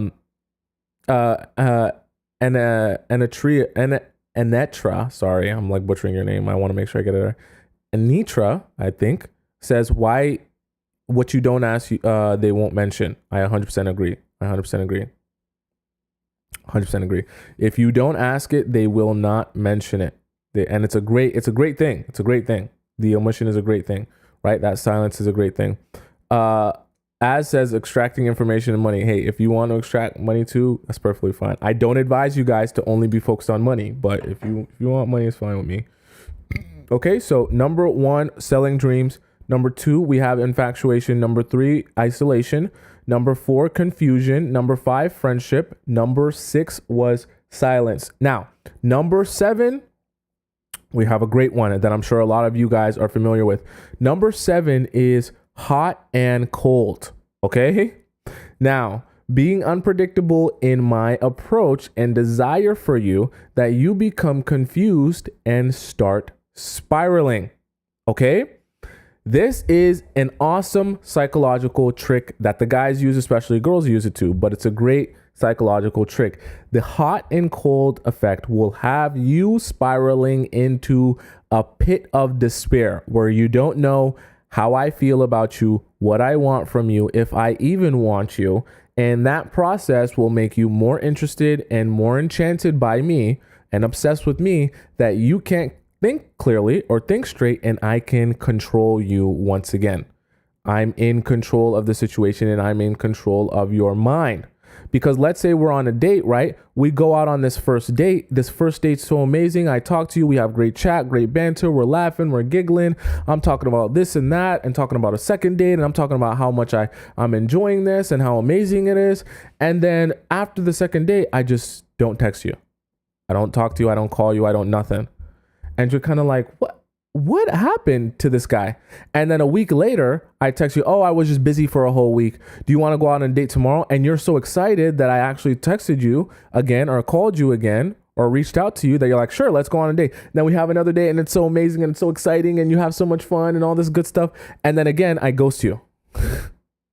Right? Or some sort of process of this, of like going, having fun, spending time, and then poof, they're gone. And then they're back now. And you spend time, poof, they're gone again. And that hot and cold cycle is a great psychological trick to play on someone for two reasons. First of all, it grows their desire for you because they become obsessed with you because they're just thinking about you all the time. And they're thinking about, oh my God, if this person doesn't want me, I want them more now because I feel like they don't want me. So I feel like I have to convince them to want me by doing more. Right? And then the second thing that the hot and cold does for you, aside from them just being more interested in you, is you get more out of people that you're hot and cold with, because you put them in a position where you're flipping the script on them, where they feel like they have to prove themselves to you. So in the process of them feeling like they have to prove themselves to you, you also get the advantage of having to do less for them. Right? You get to feed them the bare minimum, even less than the bare minimum, because they're not focused on receiving from you. They're focused on giving to you, that you can be more interested and like them more. Right? And as you like them more, they feel more validated, and they're just chasing after the validation. Because you're hot and cold, they're looking for any signs of validation. And so because you're so desperate for the validation, because I'm hot and cold, now when I feed you small breadcrumbs that regularly you would never accept from a man, right? You're so happy that I would even give you the smallest breadcrumb, because you know that right after that small breadcrumb is coming the disappearance again, and you're never going to see or hear from me for a while, right? And the cycle of hot and cold is a great way to damage your ego by making you insecure about the relationship. And it allows me to easily control you because of that. Your ego's damaged by me, so you want to repair your ego with me. And the way you do that is by trying to please me, do things for me, show me that you're worth my time and attention, and for me to just be hot with you and never cold with you. And so you're doing things for me, you're chasing after me, you're trying to convince me to like you. And then in return, I can do even less for you. We had a situation yesterday in the Discord. By the way, we're about to hop into the Discord in just a couple of minutes. If you have a question, make sure you put it in there so that I can answer it. I'm obviously going to answer a little bit more today. We had a question literally in the Discord that was exactly that, a guy being hot and cold. And she was asking, I forget what her name was, but she was asking in the Discord, what should I do? Should I tell him that I like him? Should I go for it? Should I do the extra effort? And I was literally like, no, you're literally putting yourself in a position where you're trying to convince a guy to like you back. And that's never going to make him like you. If he actually does, he'll pursue you, and that's where you want him to be. You're never going to be in a good relationship where you're convincing someone to like you, especially as the woman. Okay. So, because if I'm hot and cold with you, this is why it's a great psychological trick. I can give you less, right? I can give you less if you're scared that in the near future, I'll be cold again. That fear that, oh my God, in the next couple of days, he's going to stop talking to me, or he's going to disappear again, or I'm not going to be as important or a priority to him, is going to lead you to being so nervous that now anything I do give you, anything I do for you, and even in the smallest little tiniest bit, you're going to, first of all, you're going to super appreciate it, and you're going to cherish it. And you're gonna feel so happy for the little breadcrumb that I give you, because you're ready for me to starve you for the next couple of days. And that's why it's a great trick, because under those guidelines, I can control you and do absolutely anything with you that I want. Okay. Tic-tac-toe says, I watch your videos more than actually talking to men. That's funny. At least for when you finally do start talking to men, you'll be well prepared. Okay, that's the great part. Okay, do you guys have any questions about anything we discussed today? So those were the 7 psychological. There's obviously more, but those were 7 psychological tricks men use. We got dream selling, infatuation, isolation, confusion, friendship, silence, and hot and cold. Okay, those were the 7 for today. Do you guys have any more questions as it relates to what we discussed for this topic today before we hop into the Discord? Like I said, if you have questions in the Discord, make sure you hop in there and you ask those questions in the Discord. Okay. What to do when they're hot and cold? Do we do the same? No. If someone's hot and cold, it's good for you to identify that. And it's not necessarily a reason to leave the relationship, but you need to be focused on how can you cast a spell back on them? Because if they feel comfortable being hot and cold with you, you're doing something wrong. You're not casting the right spell on them. Okay. So you might need to pull back that they can feel their coldness met with nothing. Because the hot and cold method really only works for a guy, at least, when he understands that during the cold period, you're going to be reaching out to him. You're going to be desperate for his attention. You're going to fill in the fact that he's cold with moving closer towards him. So my advice to you would be you have to take a step back so he can realize that that doesn't affect you. It actually is a worse outcome for him. Okay?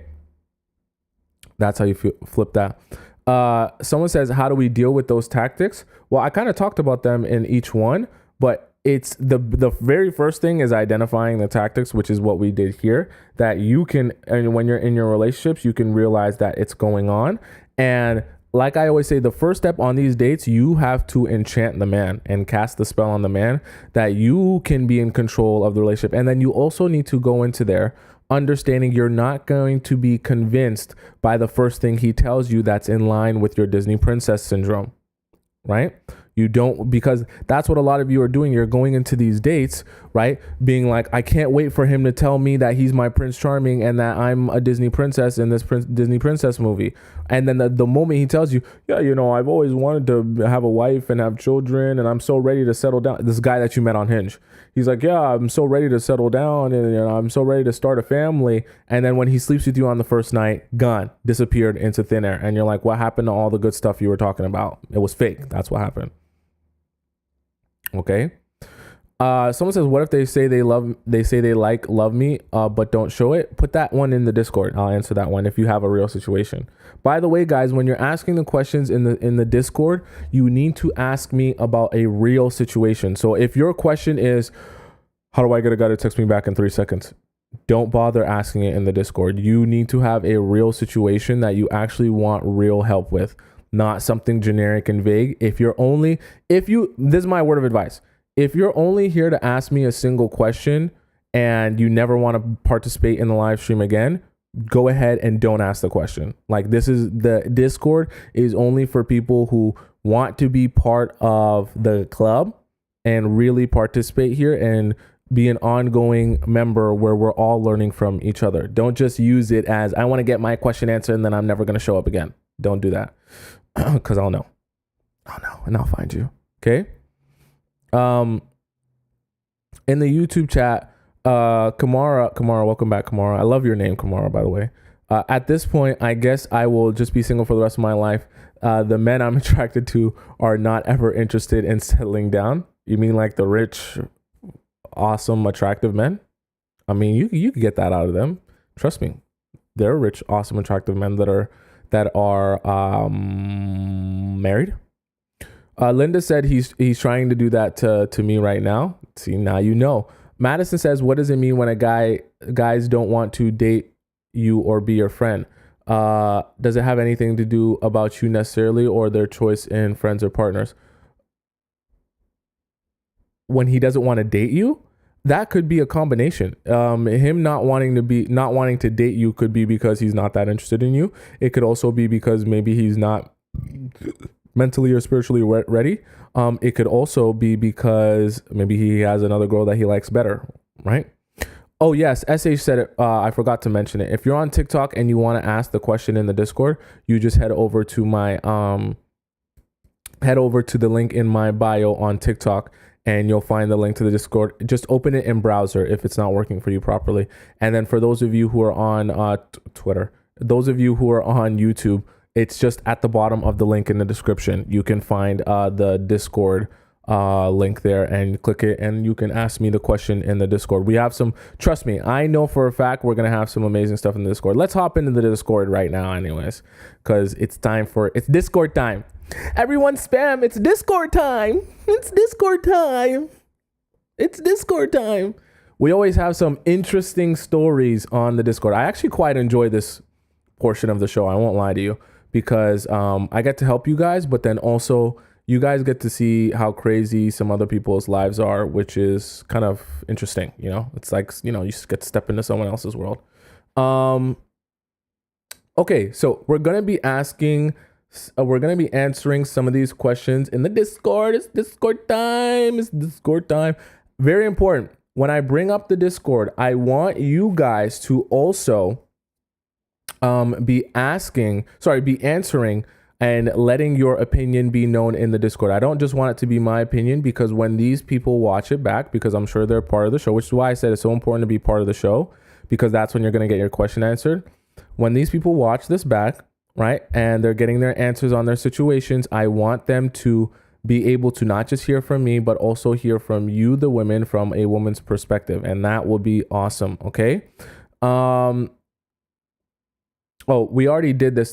By the way, if you're in the Discord, this is a past question. If you're in the Discord and you should be in the Discord and you're a member, right, you can actually respond to people in the Discord, which is awesome. So if you have a detailed response that you want to give them personally, maybe you've been through a similar situation, you can go ahead and type out your reply underneath there. So that's why it's so awesome in the Discord, okay? Because we can all help each other out. Oh, I already did that question, which is why that was just a reply. So let's go to College Crush. I think I did this one yesterday too. Yep, this was Key's College Crush question. We have Melissa. I did that one too. That was from yesterday.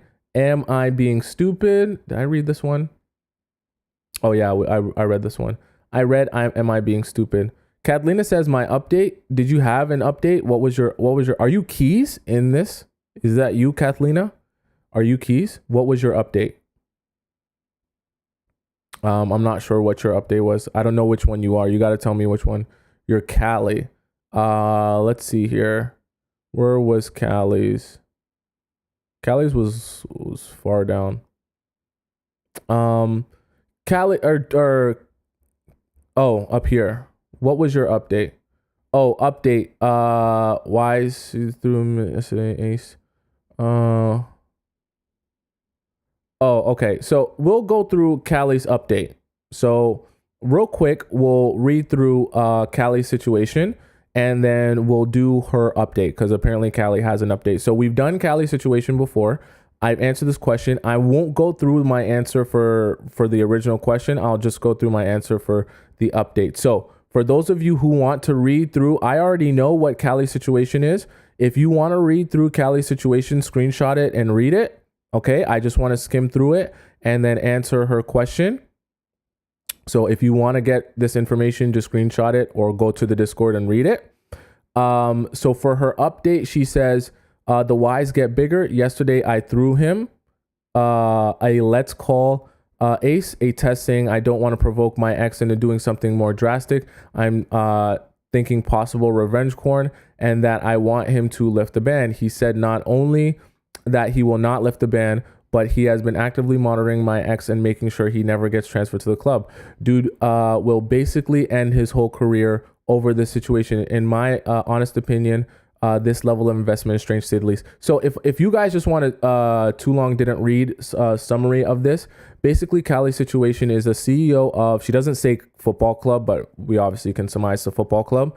Basically a CEO of a football club kicked her ex out because her ex did some messed up stuff to her, and she is questioning if he's doing this because he actually is interested in her, or maybe is it because he is just doing it out of the kindness of his heart. So that's Callie's update, and she's thinking that there's no way he's going to these lengths simply because he's just interested in her. And my honest answer to you, Callie, still is that you have to understand, if he's the CEO of a football club and this football club is generating millions of dollars, getting rid of problems is always his number one priority. So if there's you're thinking that he's doing it for you, but you also have to understand the more he suppresses problems, like, because one of his former players posting revenge corn is also a bad look on him. In this situation, getting out and him being the CEO of the club is also a bad look for him. Stomping out the fire so that it never becomes an issue, whether or not he's on the club, is good for him. And I don't say that to say, oh, he's only doing it because it's good for him. But I want you to understand, as the CEO, his main job is to put out fires. And if a player or a former player on his team is doing things that is detrimental to team success or makes the team look bad, or even as the CEO makes it look like he is hiring bad players or a bad judgment of character, so he has players who are doing some questionable stuff on his team, all of that is a reflection on him, and all of that are things that he would actively want to that he would actively want to get rid of in this situation. So I say that to say, unless he's specifically reaching out to you and being like, hey, I want to go out on a date with you, or hey, I want us to spend some one-on-one time together, that's totally different. But the fact that he's just helping you with the situation that really actually serves him does not mean that he's romantically interested in you. Sorry. You understand what I'm saying? And that's why actually it's perfect that we talked about this, in realizing that people are doing things to serve themselves first before they're doing it to serve you. Because in your mind, I think you're projecting the fact that you like this guy or you're interested in this guy to think that, oh, he's doing this nice thing because he wants me. When in reality, you're not seeing that he's really doing it because this actually really serves him very much. Okay, so that's my advice to you. So that was Callie's update. You guys can reread through that if you really want to see Callie's situation. Okay, let's see here. So we have Style and Beauties, I believe we did yesterday. We have I'm his first relationship. Okay, this is a good one. Okay.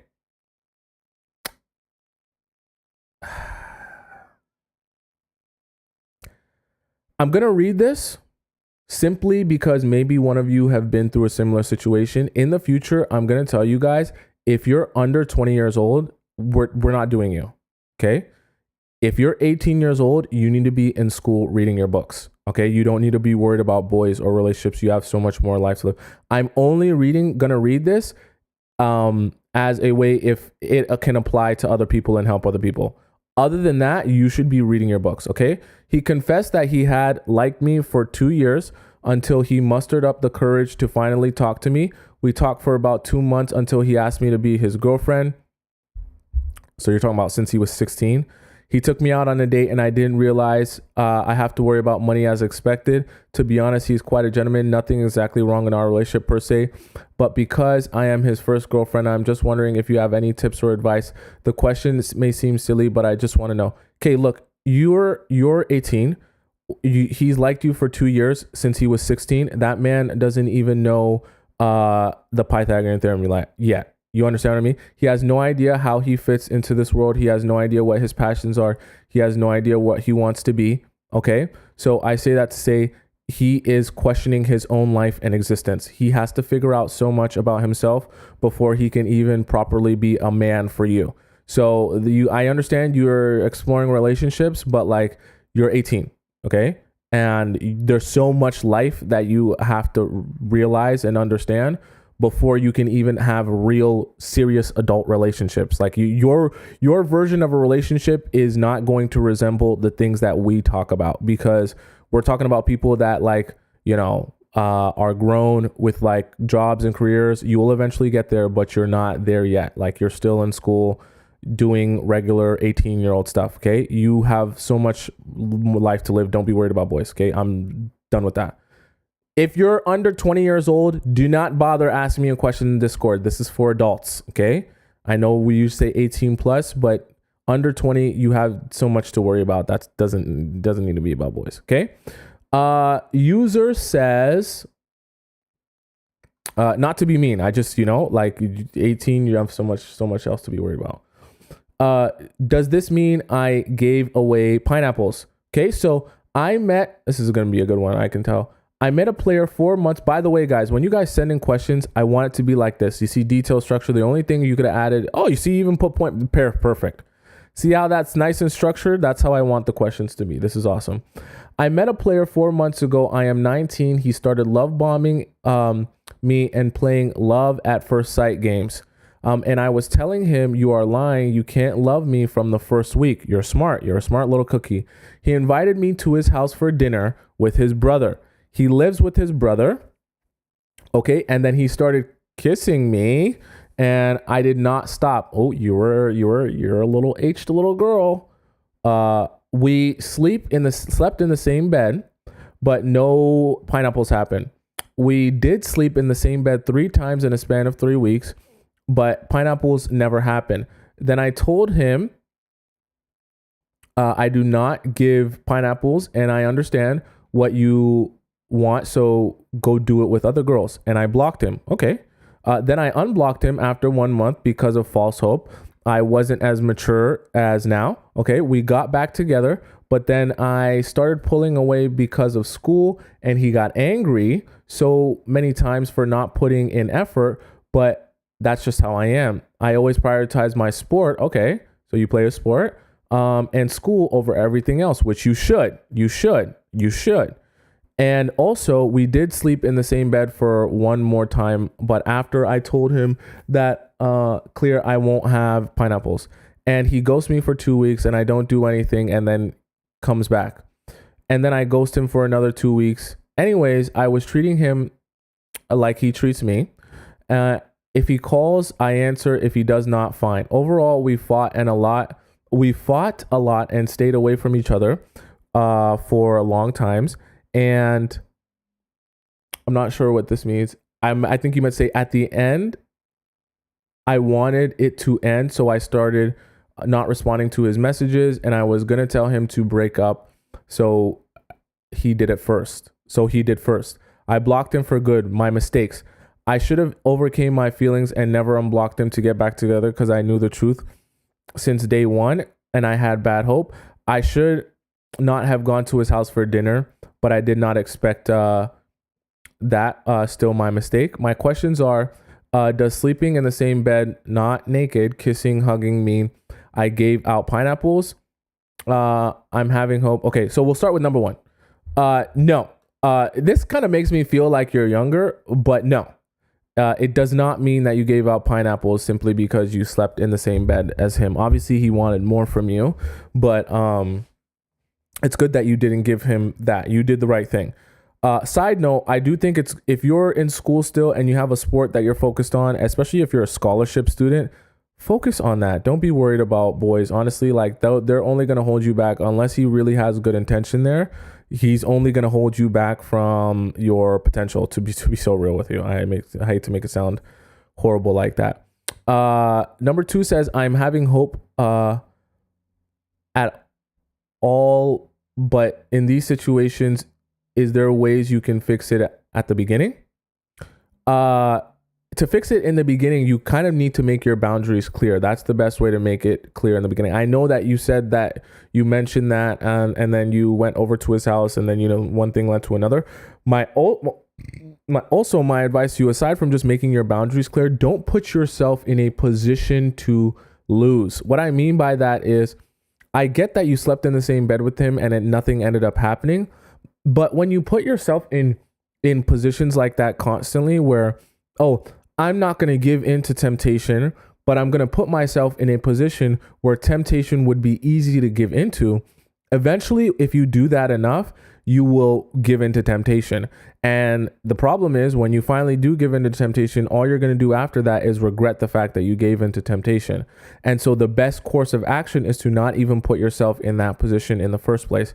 So the mistake is never really sleeping with him. The mistake is getting drunk with him, going over to his house, sleeping over to his bed, putting yourself in a position where you can't even make good decisions, or where the temptation is so strong that you can't think, I shouldn't be doing this. You understand what I'm saying? Not that you got drunk with him. I'm just giving you the example of the concept, right? Like, that's the mistake, is doing all those things that put you in a position to be tempted and make the mistake. And so your third question was, does he think now that I did sleep with that many guys. I mean, why would he think that? I hope you're not as young as you're making yourself seem in these questions. Why would he think that you slept with him because you slept in the same bed as him? I don't know of any guy who considers that to be intercourse. Okay, I hope you're in college. Maybe you're just a naive person. Nothing wrong. Oh, you said you're 19. Sorry, I didn't even see that at the beginning. What did I say? If you're under 20, read your books. You need to be focused on your sport. Where was it? On your sport. Whatever your sport is, prioritize. See what you said? I always prioritize my sport and school. That's the only sentence you need to remember for the rest of, for the next year. I just said, someone said, how did you miss 19? I don't know. I just missed it. I was skimming. That's what you need to prioritize: school and your sport. Don't be worried about boys right now. You're still 19. You still have a lot of life to live. Not that you can't explore relationships, but this back and forth, you shouldn't be having toxic relationships at 19. The waste of your time. Okay. Relationships aren't even that prevalent or important in your life. Your eggs aren't drying up. You just worry about being the best you, and the best you is not being in trying to figure out if a guy likes you or not, or none of that. Okay. None of that. Focus on your sport and school. I missed the 19 part. I apologize, guys. That is actually, I think that's all the questions for that. I don't think anyone else had any other questions. The rest of these are just, if you see me skip any, it's not because I'm skipping it. It's because I've either answered it before and it's just pops up because there's more people answering on the thread. But it's not because I didn't answer. It's not because I didn't answer. I answered all of these. Okay. Lily said, you sound like a concerned father. I mean, yeah, I get that a lot. I sound very daddish. Now, obviously today's Friday. If you guys have any other questions, I'll, stay for a couple extra minutes and answer any of your other questions. Today's Friday. I think this is the longest we ever gone. We got 2.5 hours today. So if you guys have any other questions, I can sit back. I can stay and answer some of your other questions, and you can maybe be happy with that. Although I think most of you guys asked your questions in the Discord. Vicky in the YouTube chat says, back for the other situation, she said he was doing damage control to present a lawsuit. 100% I agree. Vicky says, men that are young only want pineapple. Stick to your boundaries. Real men will not pressure you and be genuine. Your instincts will tell you. I 100% agree. Vicky says, you are very self-aware and continue to learn from your mistakes. Keep strong. 100% agree. Okay. Friends section was great. Sweet said, I can't even say thank you for that. That's all them. Sharon says, I'm fascinated with the way your mind works. Have you ever been diagnosed as a psychopath? No, I haven't. You're talking about me, right? I haven't, but, I'm sure if I actually did a test, I'd probably be diagnosed as a psychopath. I really enjoy working, and I enjoy like working all the time. So that's definitely a psychotic behavior, and I never feel like anything is enough. Like I always want more out of everything. You know what I mean? So that's definitely a psychotic behavior. I'd probably be classified as a psychopath. I don't think any regular person would really enjoy working all the time and doing something all the time and being busy all the time. Most people just want to relax. I cannot sit down on my butt and relax. I hate that. I have to be doing something. Okay. LB says, I've been dating/talking to a guy for almost 4 months, but he has yet to ask me to be his girlfriend. Well, what do you think that means? What do you think that means if he's waiting that long? Now, to be fair, also give it some time, because some guys are also, you could be seeing a guy for 4 months and only seeing him once every 3 weeks. So you have to give him time to also learn you and be patient. There's a balance there. Some guys are actually trying to grow the relationship and decipher whether or not you're also the person they want to be with. So they're not just trying to jump into commitment, but that doesn't mean he's not putting in effort into the relationship. There's a difference between that and a guy who's stringing you along because he's not going to try to commit to you at all. There's a balance there. Okay. Fit Afro says, is it okay to end a relationship because the person consistently, what did you say there? Because the person consistently makes empty promises. Yeah, that's perfectly fine. You should end the relationship with for any reason that you feel is fit. If you feel like that's not going to work for you in the relationship, then it doesn't work for you. Do you believe the most successful men want multiple women? I think that's a preference. I think that the most successful men realize that they have access to multiple women, and so they take advantage of that. The same way the most beautiful women that are young and hot and sexy realize that they have access to any guy that they want, and so they use that to their advantage, right? So as the guys get rich, have resources, if they're also attractive with resources and power, they realize they're in the top 1% of men, and so they take advantage of that power by being like, I want multiple women. If you want to be with me, you're going to have to be with other women as well. What if I brought up how I would like better communication with the guy I'm seeing? What do you mean, what if you brought it up? But he tells me he doesn't even communicate with his friends. Well, then you're with a man who's not prepared to be in a serious relationship. Well, you're supposed to have a serious relationship with someone who doesn't ever communicate. How are you ever supposed to know what his issues are? How are you ever supposed to resolve conflict? Doesn't make any sense. You're wasting your time. I rejected a guy at uni. Now he said he likes my company and wants to be my friend. Advice: don't waste your time. Why would you waste your time? He wants to be your friend. What does that mean? What is he getting from the friendship? What are you getting from the friendship, keeping him around as a friend, if you guys aren't building a serious long-term relationship? What are you getting? If you're not getting anything in particular, then you're wasting your time. Or if you're just waiting around hoping he'll change his mind, you're wasting your time. Is it possible that a man wants to commit and live with me after 3 to 4 months of, you say after 3 to 4 months of being together? No. What? He wants to live with you after 3 to 4 months? You do realize in the process of you guys being together for 3 to 4 months, he's not seeing you every day and he wants to live with you. And if you add up all the time you've actually spent together in person, it probably doesn't even equal a week in the 3 to 4 months. And trust me, we've done the math on that. So that is not a decision he should be making in 3 to 4 months. That's weird. Carolee, I want to go back to this because she said, and I wanted to make sure I answer it. She said, in my church, we are not allowed to date and have pineapples before marriage, a church belief. That's awesome. Why are you saying it as if that's a bad thing? That's awesome. I want to know how I will know which one is the right guy for me. You have to be asking questions. And you don't need to be intimate to know about a guy. Actually, it's great because if the guys are of the same understanding that there's going to be no intercourse, then you guys can both focus on learning each other, asking the right questions, spend some one-on-one time with each other, no TV, no music, and just talk. You'll be surprised how much you can learn about someone when you just sit with no stimulus and just talk to them. Talk to them about their passions. Talk to them about what they want for their future. Talk to them about their goals, their visions, all that good stuff. If you're too scared or you have too much anxiety or you guys have nothing to talk about when it's just you two sitting in a quiet room together, then that ain't even the relationship for you, because that's what your entire relationship should be built on, is the fact that you guys are interested enough in each other that you can sit and just talk. If you can't do that with your partner, then you ain't in no relationship. You in something else. I don't know even know what we would call it.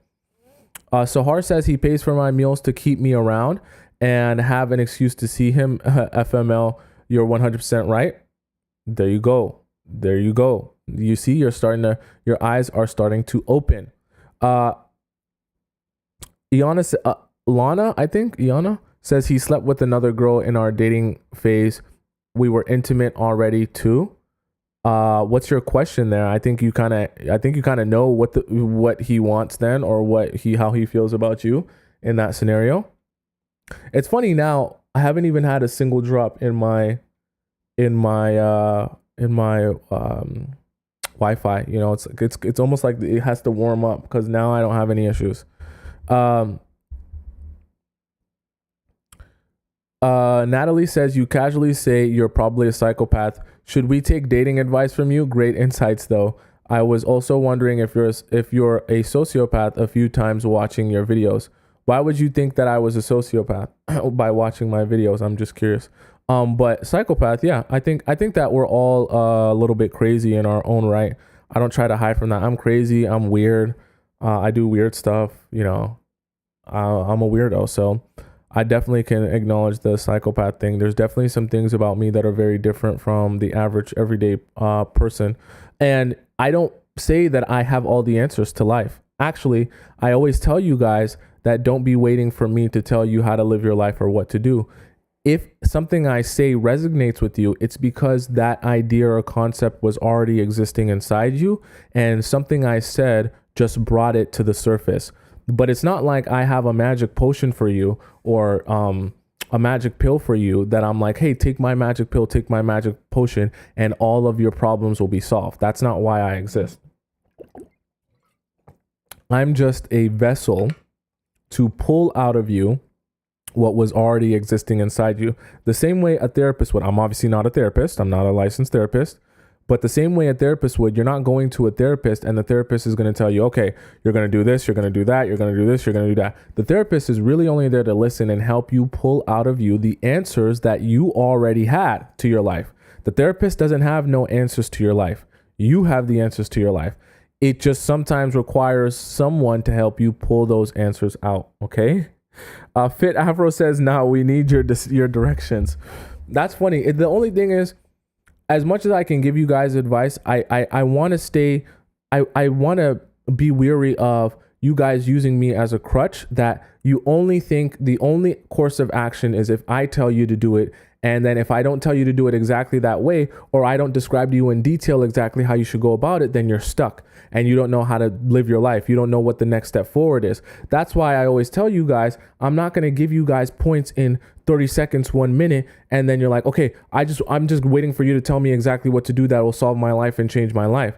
You have to really be listening to these concepts so that when you absorb them, you can figure out how to utilize them and implement them in your own life. Not just waiting for me to tell you, do this, do that, do this, do that, do this, do that way. Because then your whole life will become, Tomisin, can you tell me what to wear in the morning? Can you tell me how to style my hair? Can you tell me what time I should brush my teeth? I don't know if I should brush my teeth because you didn't tell me to brush my teeth. I don't know if I should wear clothes because you didn't tell me what to wear in my word. I don't know. Should I eat cereal in the morning? Should I eat eggs in the morning? And then your whole life just becomes a mad dash of waiting for me to tell you what to do. And then when I don't tell you what to do, or if, I don't tell you exactly what to do, you're frozen in place and you can't make a decision. That's not a good place to be in. Then I'm not really helping you. I'm just becoming like a crutch to you. Okay. Morani says the people commenting here sound like teenagers. Well, I think the reason is that because if you're looking at the screen from YouTube, the left side of the screen is my TikTok chat, and the TikTok chat tends to be a younger demographic, not super young, but a younger demographic. The YouTube chat tends to be an older demographic, which is fine. But just no one under 20 years old. But that's why there's a little bit of a difference in the way people go about things, which is fine. We all learn at different stages of life. All right. Kamara says it's so interesting having an authentic male perspective. Honestly, I appreciate that, and I appreciate helping you guys. I tell you guys all the time, like, you are doing something for me by us being here, and you guys you participate. That actually motivates me to be here every day. You understand what I'm saying? There's no chance I would be making videos as much as I do and be as consistent as I am with the help that I do and the advice that I give, whatever, if it wasn't for the fact that we come here every day, the same time, and you guys are expecting me, because it also puts that pressure on me, the good pressure, that I'm like, okay, people are expecting me here, so I actually have to show up for them. So you guys are doing a lot for me, because I'm the most consistent I've ever been, especially with creating content and doing the best that I can do, because I know you guys are expecting me to be here. So I actually really appreciate you guys for showing up all the time, because it helps me show up all the time, because I know you're expecting me to show up. Okay. Anna says, be a student and not a follower. Listen, learn, and use what works best for you. Don't ever blindly follow anyone's advice. I 100% agree. And I'm someone that I don't get upset if you guys don't choose not to follow my advice or don't think that my advice is the best course of action. That's why I always want you guys to take the concept from it. If it resonates with you, figure out how to implement it into your own life. Don't be waiting for me to tell you what direction you should go in, right?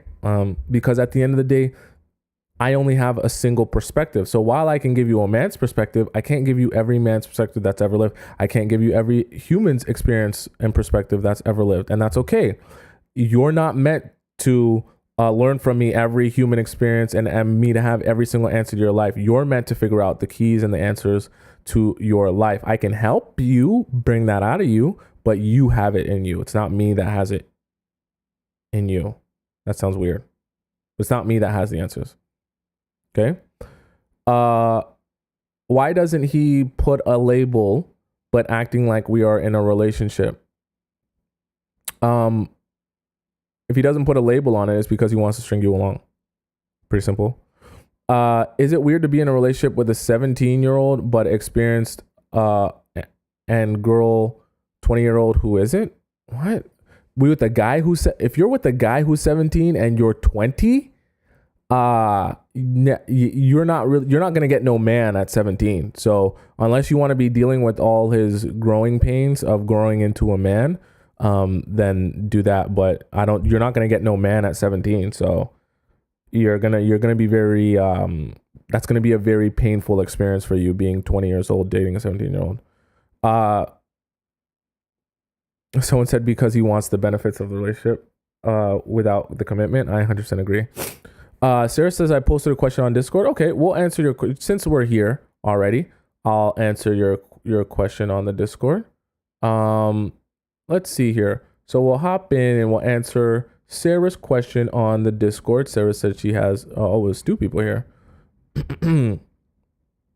We'll do 2 more. Ali says, I have caught my boyfriend in many little lies. He ends up owning up to them and apologizes, but between this and future faking, okay, because dates of us possibly moving closer and spending more time together keep changing again and again. Now he is visiting family out of the country for weeks, keeps saying his mom is so busy when we FaceTime and she is never available. This woman supposed to know who I am and can't wait to meet me.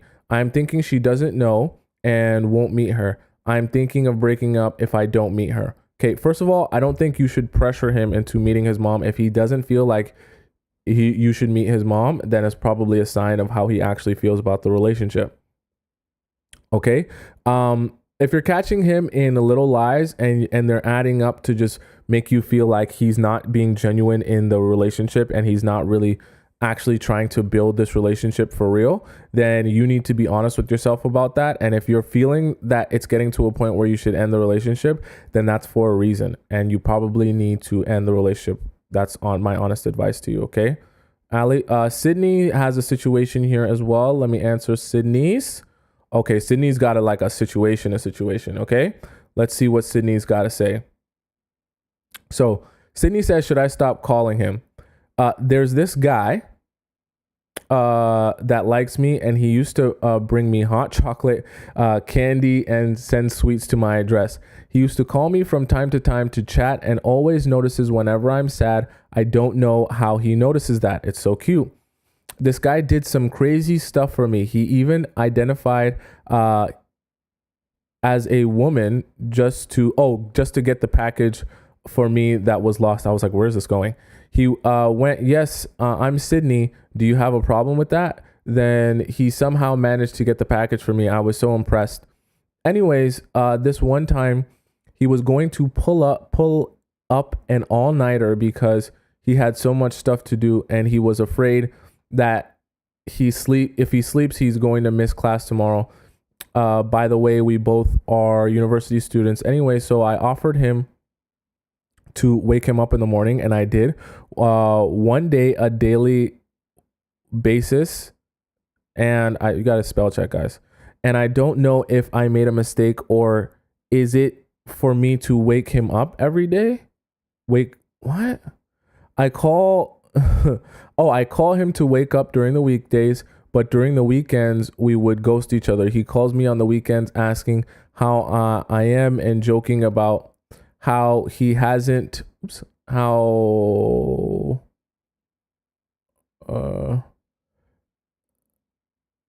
he called me on the end joking about how or why he hasn't heard, why I haven't heard from him, why he hasn't heard from me. Sorry. What if he was dead and I didn't know that? And I laughed. But what I got from him is that he wants me to call him and ask him. And whenever I do, okay, this is like a run-on sentence. And whenever I do, he lights up and seems so happy that I'm initiating conversation because I usually don't. Just for you to get an idea about my personality, I am an introvert and I recently moved to Colorado, so I have no friends, no family here, no nothing. I came here for university, so you can basically say that I'm a loner and an introvert, but I'm fun though, and I'm selectively extroverted. I like to spend most of my time alone, but then this guy came and pushed himself into my bubble. It was weird at first, but exciting. Finally, I can stop doing things alone. But him blowing hot and cold, making me question whether or not he's taking advantage of my kindness or he likes me. He stopped getting me hot chocolate, but he flirts with me from time to time. Should I stop calling him? My advice to you in this situation actually is pretty cut and dry. If he was doing all this for you at the beginning, obviously he has some interest in you, or else he would have not been doing this for you at the beginning. So if you actually want to spark his chasing behavior again, pull back. So to answer your question directly, yes, stop calling him. Stop calling him and stop texting him. And even when he starts calling you again, try to make it seem like you're more interested in seeing him in person.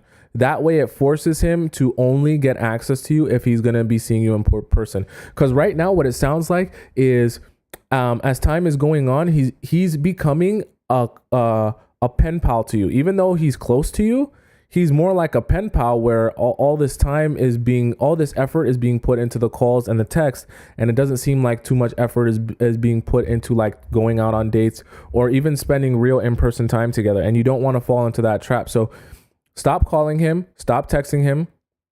When he does call, let him know that you do enjoy speaking to him, but you'd rather see him in person because you don't. Let's just be like a class and school is a lot of work, and you only really have time in your schedule to like see him in person.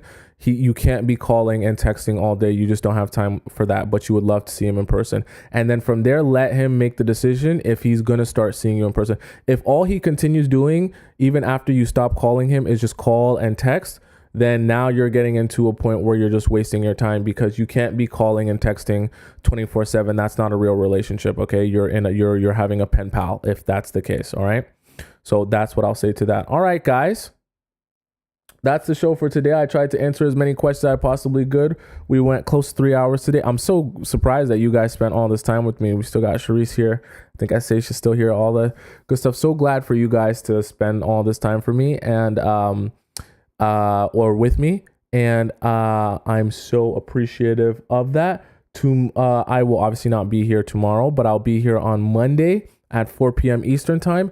Throughout the weekend, I will also be posting on my Instagram, on my YouTube page, so make sure you're looking out for that. What I do, this is the structure that goes on. So for those of you who love the live stream and love to get every breath of every word that I say and all the context, you can go to the live section on YouTube and you can watch the full episode of each show. Okay, that includes the me talking to the chat, that includes the questions at the end, that includes the Discord. If you want just the information of the episode and nothing else, you don't want to hear anything else, you just want to listen to me talk about the information I'm giving, I also post that version that version of the show on my main page, like on the regular YouTube section, and then you can find that there. So that's how the structure is, if you're ever wondering about that. So make sure you go on my YouTube for those of you who want to catch the live show. If you miss parts of it and you want to rewatch it, the amazing part about it is that in the live show format, that's why the YouTube version is low key the best way to watch the show, because you get to see the TikTok chat, and then you also get to see the YouTube chat, and then you get to watch me as well. So it's so much stimulus. You get to read and then watch at the same time. But even when you watch it back, you'll be able to see the TikTok chat embedded on the left side of the screen. and then the YouTube chat embedded on the right side of the screen, that you can follow all the context of all the conversation that's going on. That way you're never confused about who I'm talking to or what I'm referring to. That's why it's such an amazing experience. Okay.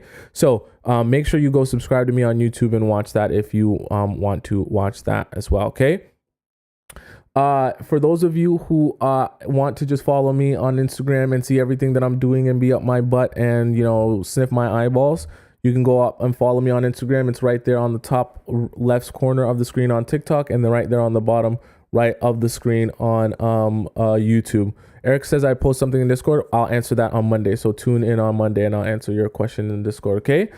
4 p.m. Eastern Standard Time on Monday. I will see you guys then. In the meantime, have an amazing weekend. I love you so much. I care for you so much. You're so awesome. You're so amazing. And